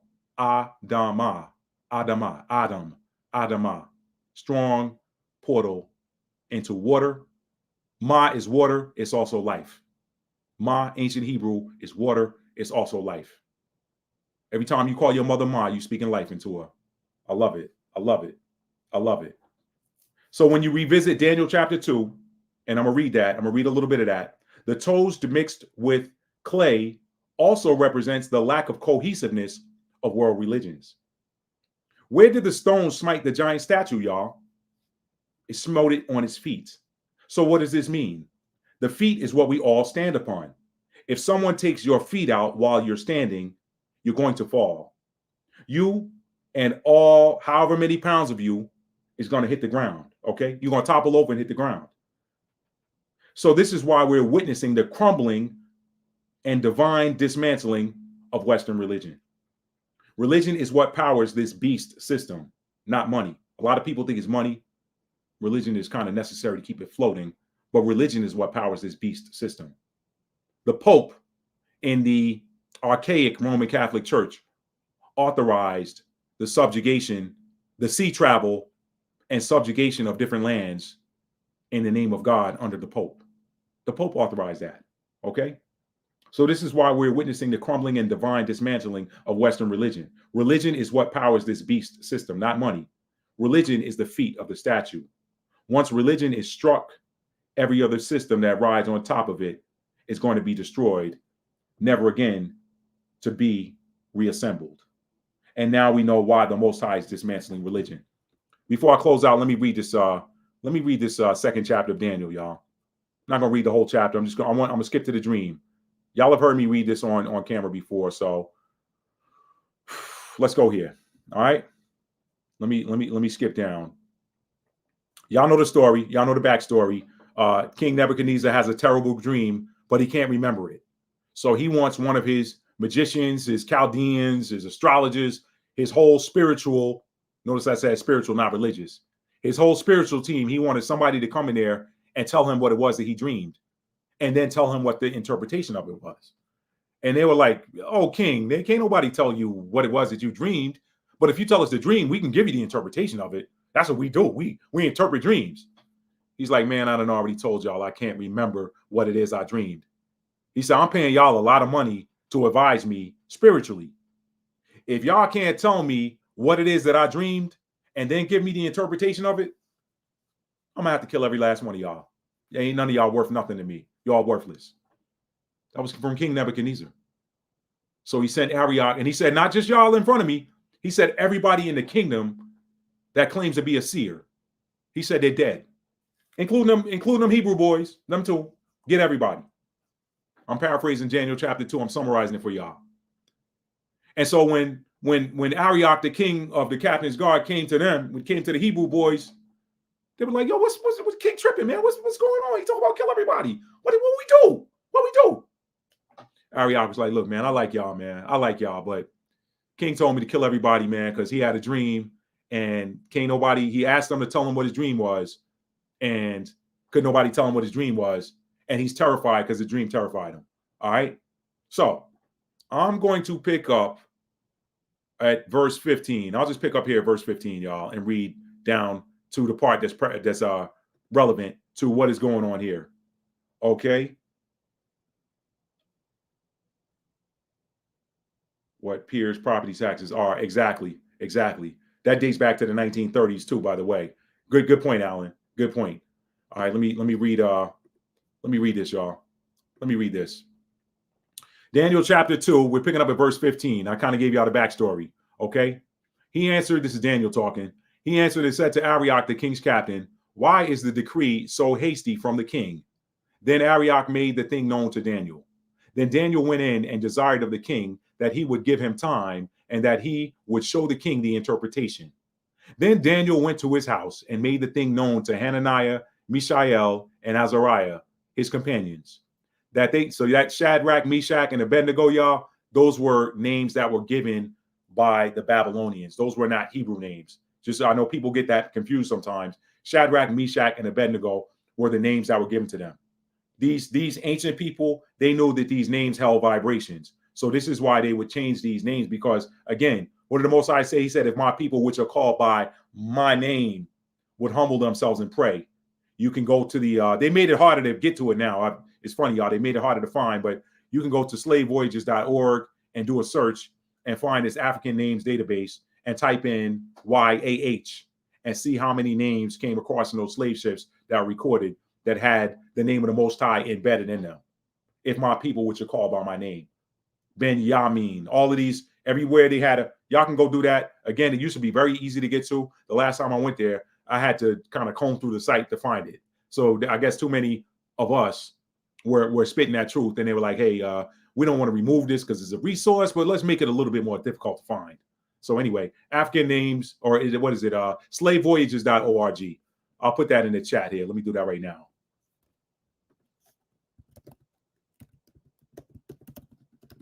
I might even do it on the screen for y'all. I'll come back to it. All right, let me finish reading this. So anyway, they changed the names to Shadrach, Meshach, and Abednego because they did not carry the same vibration as Dan, Yael, Hananiah, and Mishael. See that? The name of the Most High is in all three of those names. Anyway, verse 17 again. Then Daniel went to his house and made the thing known to Hananiah, Mishael, and Azariah, his companions, that they would desire mercies of the God of heaven concerning this secret, that Dan, Yael, and his fellows should not perish with the rest of the wise men of Babylon. So they got together and started praying and activating. I told y'all, powerful prayers, activation. All right. Verse 19. Then was the secret revealed unto Daniel in a night vision. So he went to sleep or lay down at night, and then God showed him the vision. Powerful stuff. I'm gonna share a story with y'all one day, not tonight. Then was the secret revealed unto Daniel in the night vision. Then Daniel blessed the God of heaven. Daniel answered and said, blessed be the name of God forever and ever, for wisdom and might are his. And he changeth the times and the seasons. He removeth kings and setteth up kings. He giveth wisdom unto the wise, and knowledge to them that know understanding. He revealeth the deep and secret things. He knoweth what is in the darkness, and the light dwelleth within him. I thank thee and praise thee. Gratitude, y'all. Gratitude. Always be in a spirit of gratitude. The more gratitude you show, the more stuff you get. Okay. I thank thee and praise thee, O thou God of my fathers, who has given me wisdom and might, and has made known unto me now what we desired of thee. For thou hast now made known unto us the king's matter. Therefore Daniel went in unto Arioch, whom the king had ordained to destroy the wise men of Babylon, he went and said this unto him, destroy not the wise men of Babylon, bring me in before the king, and I will show unto the king the interpretation. Then Arioch brought in Daniel before the king in haste, and said thus unto him, I have found a man of the captives of Judah that will make known unto the king the interpretation. The king answered and said to Daniel, whose name was Belteshazzar, art thou able to make known unto me the dream which I have seen and the interpretation thereof? Daniel answered in the presence of the king and said, the secret which the king hath demanded, cannot the wise men, the astrologers, the magicians, the soothsayers show unto the king? Sooth means truth, by the way, y'all. That's another one the church twisted. Sooth, look it up. Look up the etymology in Edym online. Sooth means truth. So a soothsayer is really somebody who tells the truth, but they turned it into something dark. Show unto the king. Okay, the magicians, the soothsayers show unto the king. But there is a God in heaven that revealeth secrets and maketh known to the king Nebuchadnezzar what shall be in the latter days. Thy dream, the latter days. Wonder if that's right now. I think so. Thy dream and the visions of thy head upon thy bed are these. As for thee, O king, thy thoughts came into thy mind upon thy bed, what should come to pass hereafter. And he that revealeth secrets maketh known to thee what shall come to pass. But as for me, this secret is not revealed to me for any wisdom that I have more than any living, but for their sakes that shall make known the interpretation to the king, and that thou mightest know the thoughts of thy hearts. Thou, O king, sawest, and behold, a great image.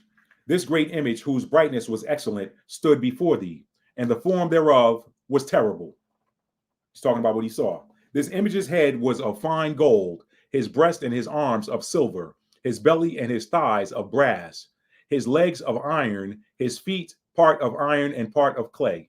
His feet part of iron and part of clay. Thou sawest this till that a stone was cut out without hands, which smote the image upon his feet that were of iron and clay, and brake them to pieces. Then was the iron, the clay, the brass, the silver, and the gold broken to pieces together, and became like the chaff of the summer threshing floors, meaning it just blew everywhere. And the wind carried them away, that no place was found for them. Pay attention. And the stone that smote the image became a great mountain and filled the whole earth.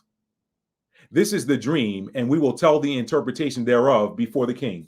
Thou, O king, art a king of kings, for the God of heaven hath given thee a kingdom, power, and strength, and glory. And wheresoever the children of men dwell, the beasts of the field and the fowls of the heaven hath he given into thine hand, and hath made thee ruler over them all. Thou, king, art this head of gold. And after thee shall arise another kingdom inferior to thee, and another third kingdom of brass, which shall bear rule over all the earth. And the fourth kingdom shall be as strong as iron, for as much as iron breaketh in pieces and subdueth all things, and as iron that breaketh all these, shall it break in pieces and bruise. And whereas thou sawest the feet and toes, part of potter's clay and part of iron, the kingdom shall be divided, but there shall be in it of the strength of the iron. For as much as thou sawest the iron mixed with miry clay, and as the toes of the feet were part of iron and part of clay, so the kingdom shall be partly strong and partly broken. And whereas thou sawest iron mixed with miry clay, they shall mingle themselves with the seed of men. But they shall not cleave one to another, even as iron is not mixed with clay. Now I'm going to pause there in that verse 43 and explain that in other breakdowns of this, I've described that as the modern day Roman Empire or the West. But this also applies to religion, because with all of these things that are supposedly united under Christianity, and they have within them the strength of the knowledge of God, so to speak, they don't mix with each other.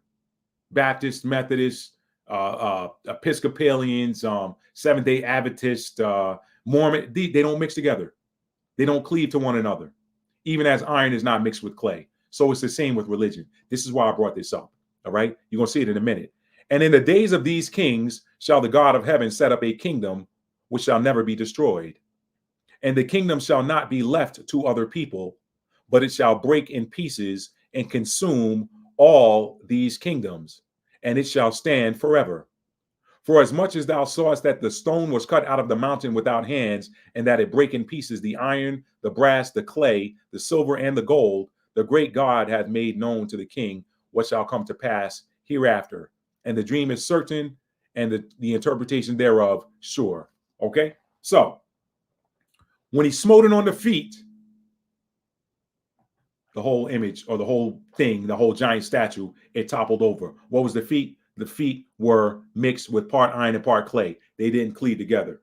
I told you here that religion is what powers these world governments. They claim that there's a separation of church and state. But when you talk about America and what type of country it is, ask anybody and they'll tell you America is a Christian country. Why are we labeling it a Christian country if there's a separation of church and state? When you ask what type of country Iran is, Saudi Arabia, all these other countries are, they're Islamic countries. There is no separation of church and state. It's only an illusion. Ask about Israel. It's the world's only Jewish state. Judaism. There's no separation of church and state. So the Most High God is dismantling these religions. It's going to happen, as you saw here in Daniel chapter 2. It's already happening. Guess what? When these religions fall, the people are going to wake up, just like you saw in the Wizard of Oz when the wicked witch had the house fall on her. Or not the wicked. That was the first one. The second one was when the bucket of water got dumped on the witch, and then she basically vaporized. And then the sleep spell fell off of everybody, and everybody woke up. And when they were afraid that they were going to get captured from, let me ignore that. Okay, when they felt like they were about to get captured by those soldiers, the soldiers was like, "Yo, we done, man. We were only doing this stuff because we were scared of the wicked witch, but she gone. Thank you for freeing us. We can finally see what it feels like to be free again." A lot of little subtle clues, y'all. A lot of these movies, these Hollywood movies and shows are metaphorical in nature. Got to pay attention.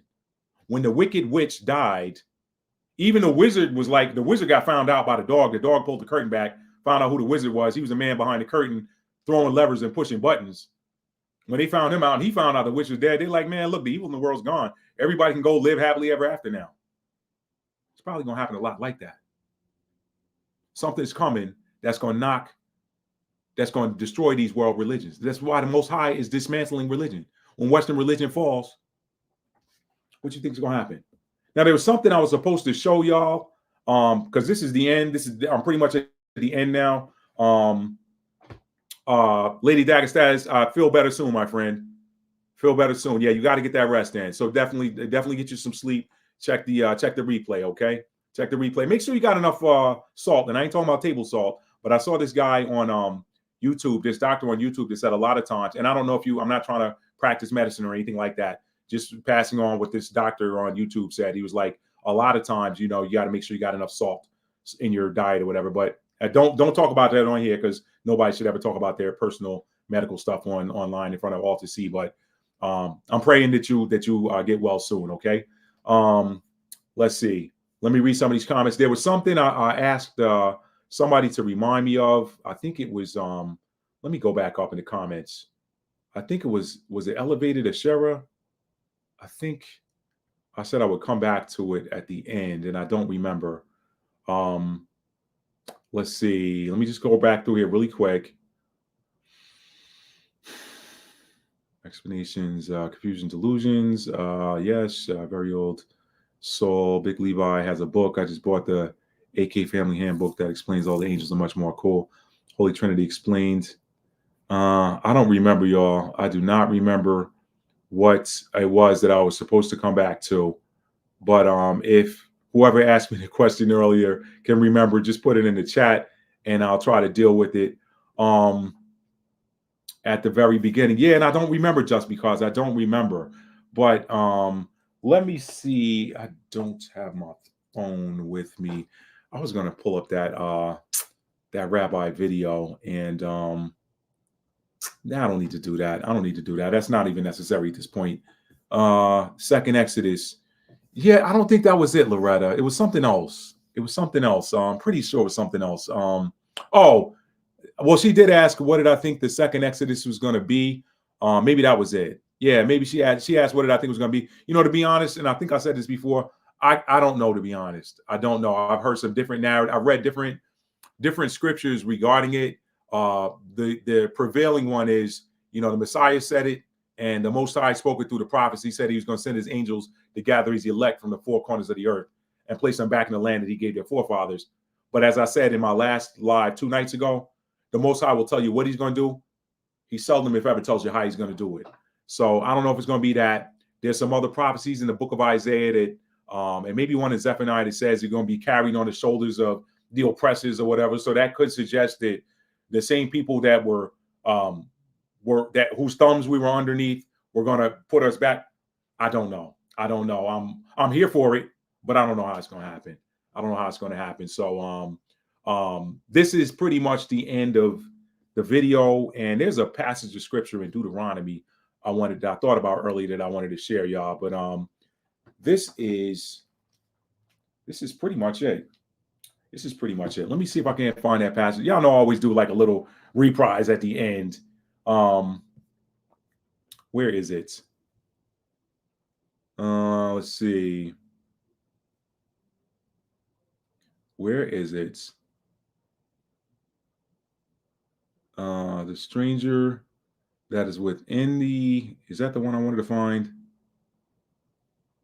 It doesn't matter. I'm gonna do a separate one on Deuteronomy 28, y'all. I did a video like 3 years ago on it. I may do that as a live and pull it up in the screen on live so we can talk about it in the chat, or I may do it as a premiere. Y'all let me know in the chat how y'all prefer to see that. It's I'm gonna replay this Deuteronomy 28 breakdown that I did. I think we're in that season. It's time for it. Maybe this weekend I'm gonna do some more prophecy, and then I'm gonna talk about, because remember what I said, if your pastor ain't teaching prophecy and identity right now, what's he doing? That's really the most important thing in the season we're in, because there's some prophecy, some ancient, high level, explosive prophecy that's about to play out. And for you to know what your part in it is, you got to know who it applies to identity wise. So she said live. Okay, maybe I'll do it as a live then. Thank you, Loretta. Robert Copeland said it's clear as day. So yeah, y'all, this is it. The stone that feet that's part clay, part iron, that can also be equated to religion, because these Western religions, they're subdivided. They do not stick together. You seldom, if ever, see. Now there's these interdenominational and non-denominational churches and stuff that are going on right now. But they're even a denomination, though labeled non-denominational, they too are a denomination. Their denomination is non-denominational, but they don't typically mix or do cross or inter services with Baptist, Methodist, AME, all of these other things. So I think that, again, it's religion that's propping this stuff up. And you know what I think I said? I said maybe I would read that article again from my blog. Maybe that was it. Let me bring that up real quick. We're at 2 hours and 13 minutes. Let me bring that up, y'all. My blog is www.mdtalford.com. Let me bring this up real quick and see if it's relevant that I read this tonight. I thank y'all for joining me tonight, y'all. This is pretty much going to kind of do it. I'm just going to bring this up on the screen. Y'all can look for it on my site and read it. I'm sure I've read this in another live, but okay, this is taking a minute to come up for some reason. Come on. Oy. There we go.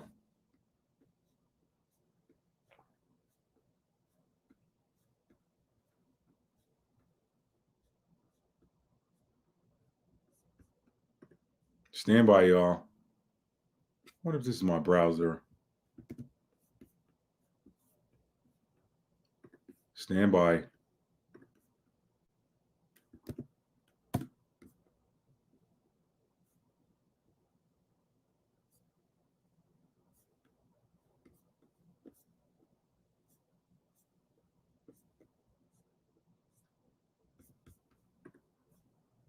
Yeah, that was the other browser messing up. Let me close that.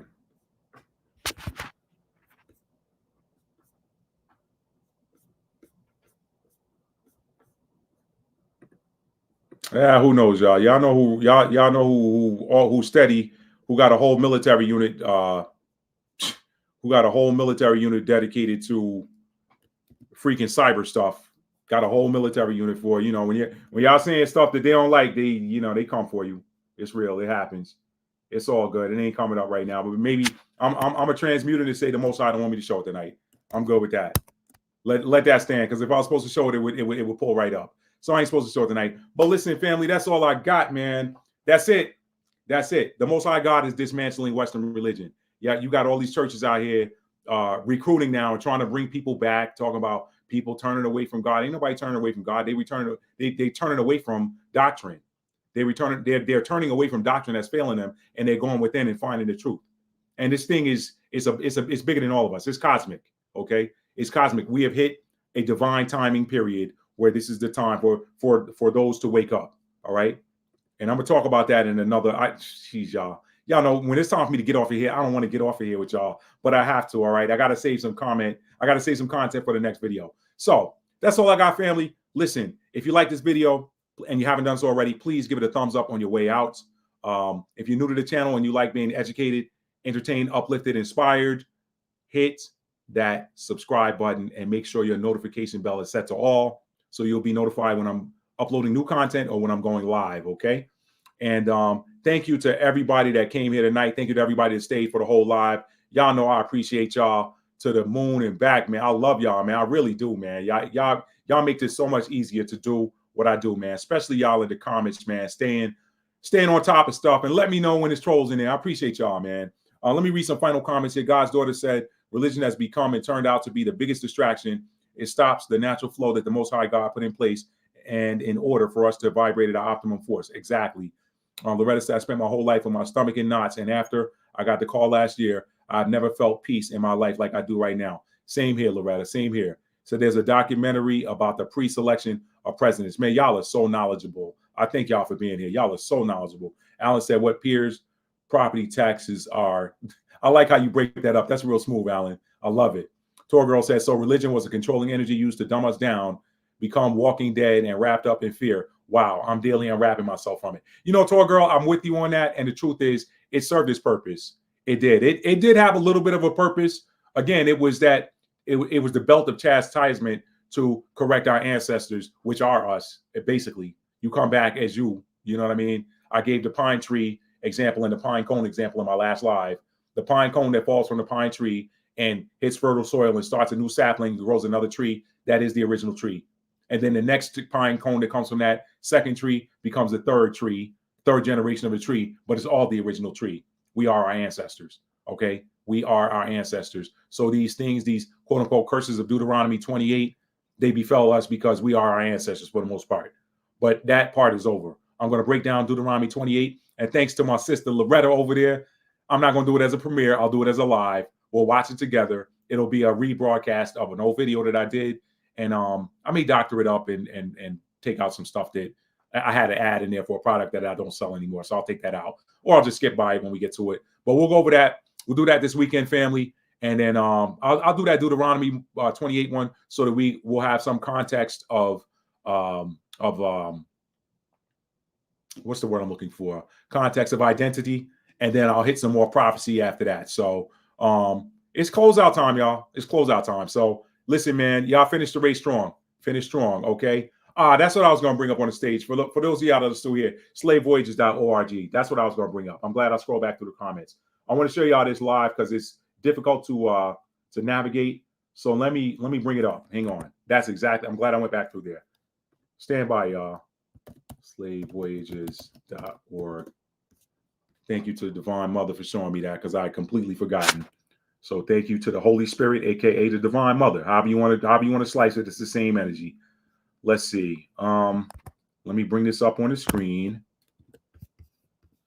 I knew it was something. That's why I was hanging around, y'all. I knew there was something. Here it is. All right, slavevoyages.org. You got it on the screen there. Let me make sure. Yeah, it's on there.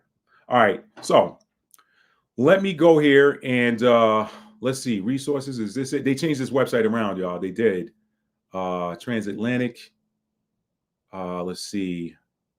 Database. Let's see if they made it easier.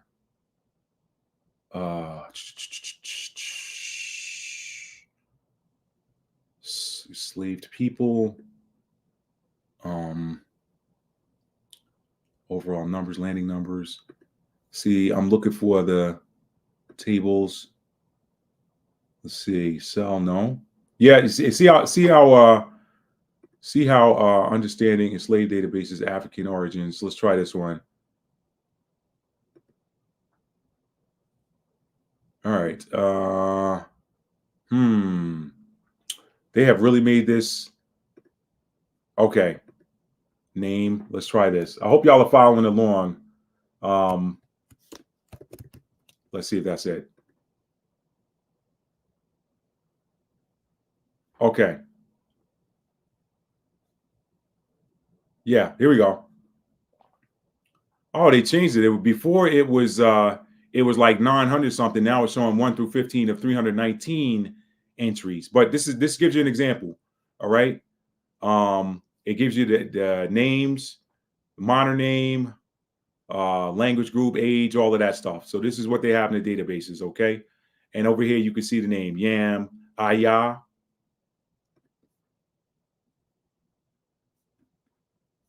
Ka, Wa, Waya, Yap, Kaya.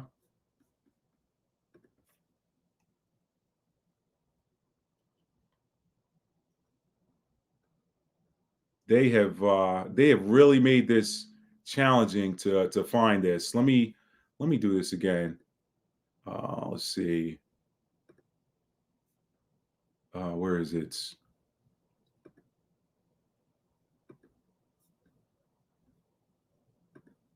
Name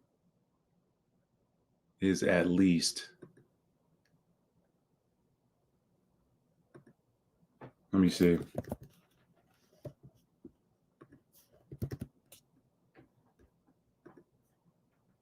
Yeah.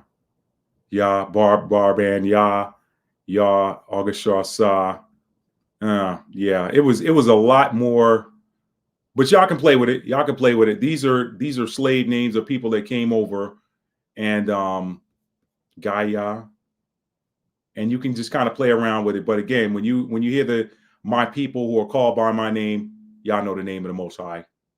Some people go with Yah, some people go with Yahweh, some people go with Yahuwah, some people Yahweh. Just it's all in there. It's all in there. So y'all can play around with that. But there's your evidence right there. If my people who are called by my name would humble themselves and pray. That's what I wanted to share with y'all. That is slavevoyages.org. Y'all can play with it. Again, it used to be mad easy, and now it's challenging to find that stuff. But anyway, just wanted to share that with y'all. And let's see. Let me get ready to bail out here. Robert said, your thoughts on the Sabbath. Robert, I really don't have any thoughts on it. It is it's something that we were commanded to keep, but how well can you keep the Sabbath when you're in the land of your captivity? Some people to each his own. I don't think anybody's being held to the fire for not keeping the Sabbath anymore. That's why I try to get away from the religious nature of it and start to get into the spiritual nature of it. Because remember, they tried to stone the Messiah because he basically helped somebody. What is the story? Rescue a donkey, or maybe he gave them he did something on the Sabbath, and they were trying to, trying to call him out on it. And he said, he was basically like, I'm the Lord of the Sabbath. What are you talking about? And then they said, oh, blasphemy. They wanted to take up stones. He was like, look, who among you who has an ox or something, or a donkey that falls into a ditch on the Sabbath would leave him in there to die, or would pull him out? And so that's how I used to cross them up. He used to be like, y'all use a little bit of common sense. But yeah, so if the Messiah, I always say follow the example of the Messiah, because there's a lot of religious people that want to be sticklers and say you're supposed to be doing this, and they ain't doing everything they're supposed to do. That's written. That's in Romans, the 2nd chapter. You can look at it and see all of this stuff, all the hypocrisy of a lot of the religious establishment telling you what you're supposed to do, and they don't do it yourself. They don't do it themselves. So I think that's all I got. I appreciate everybody who was here tonight. And let's see.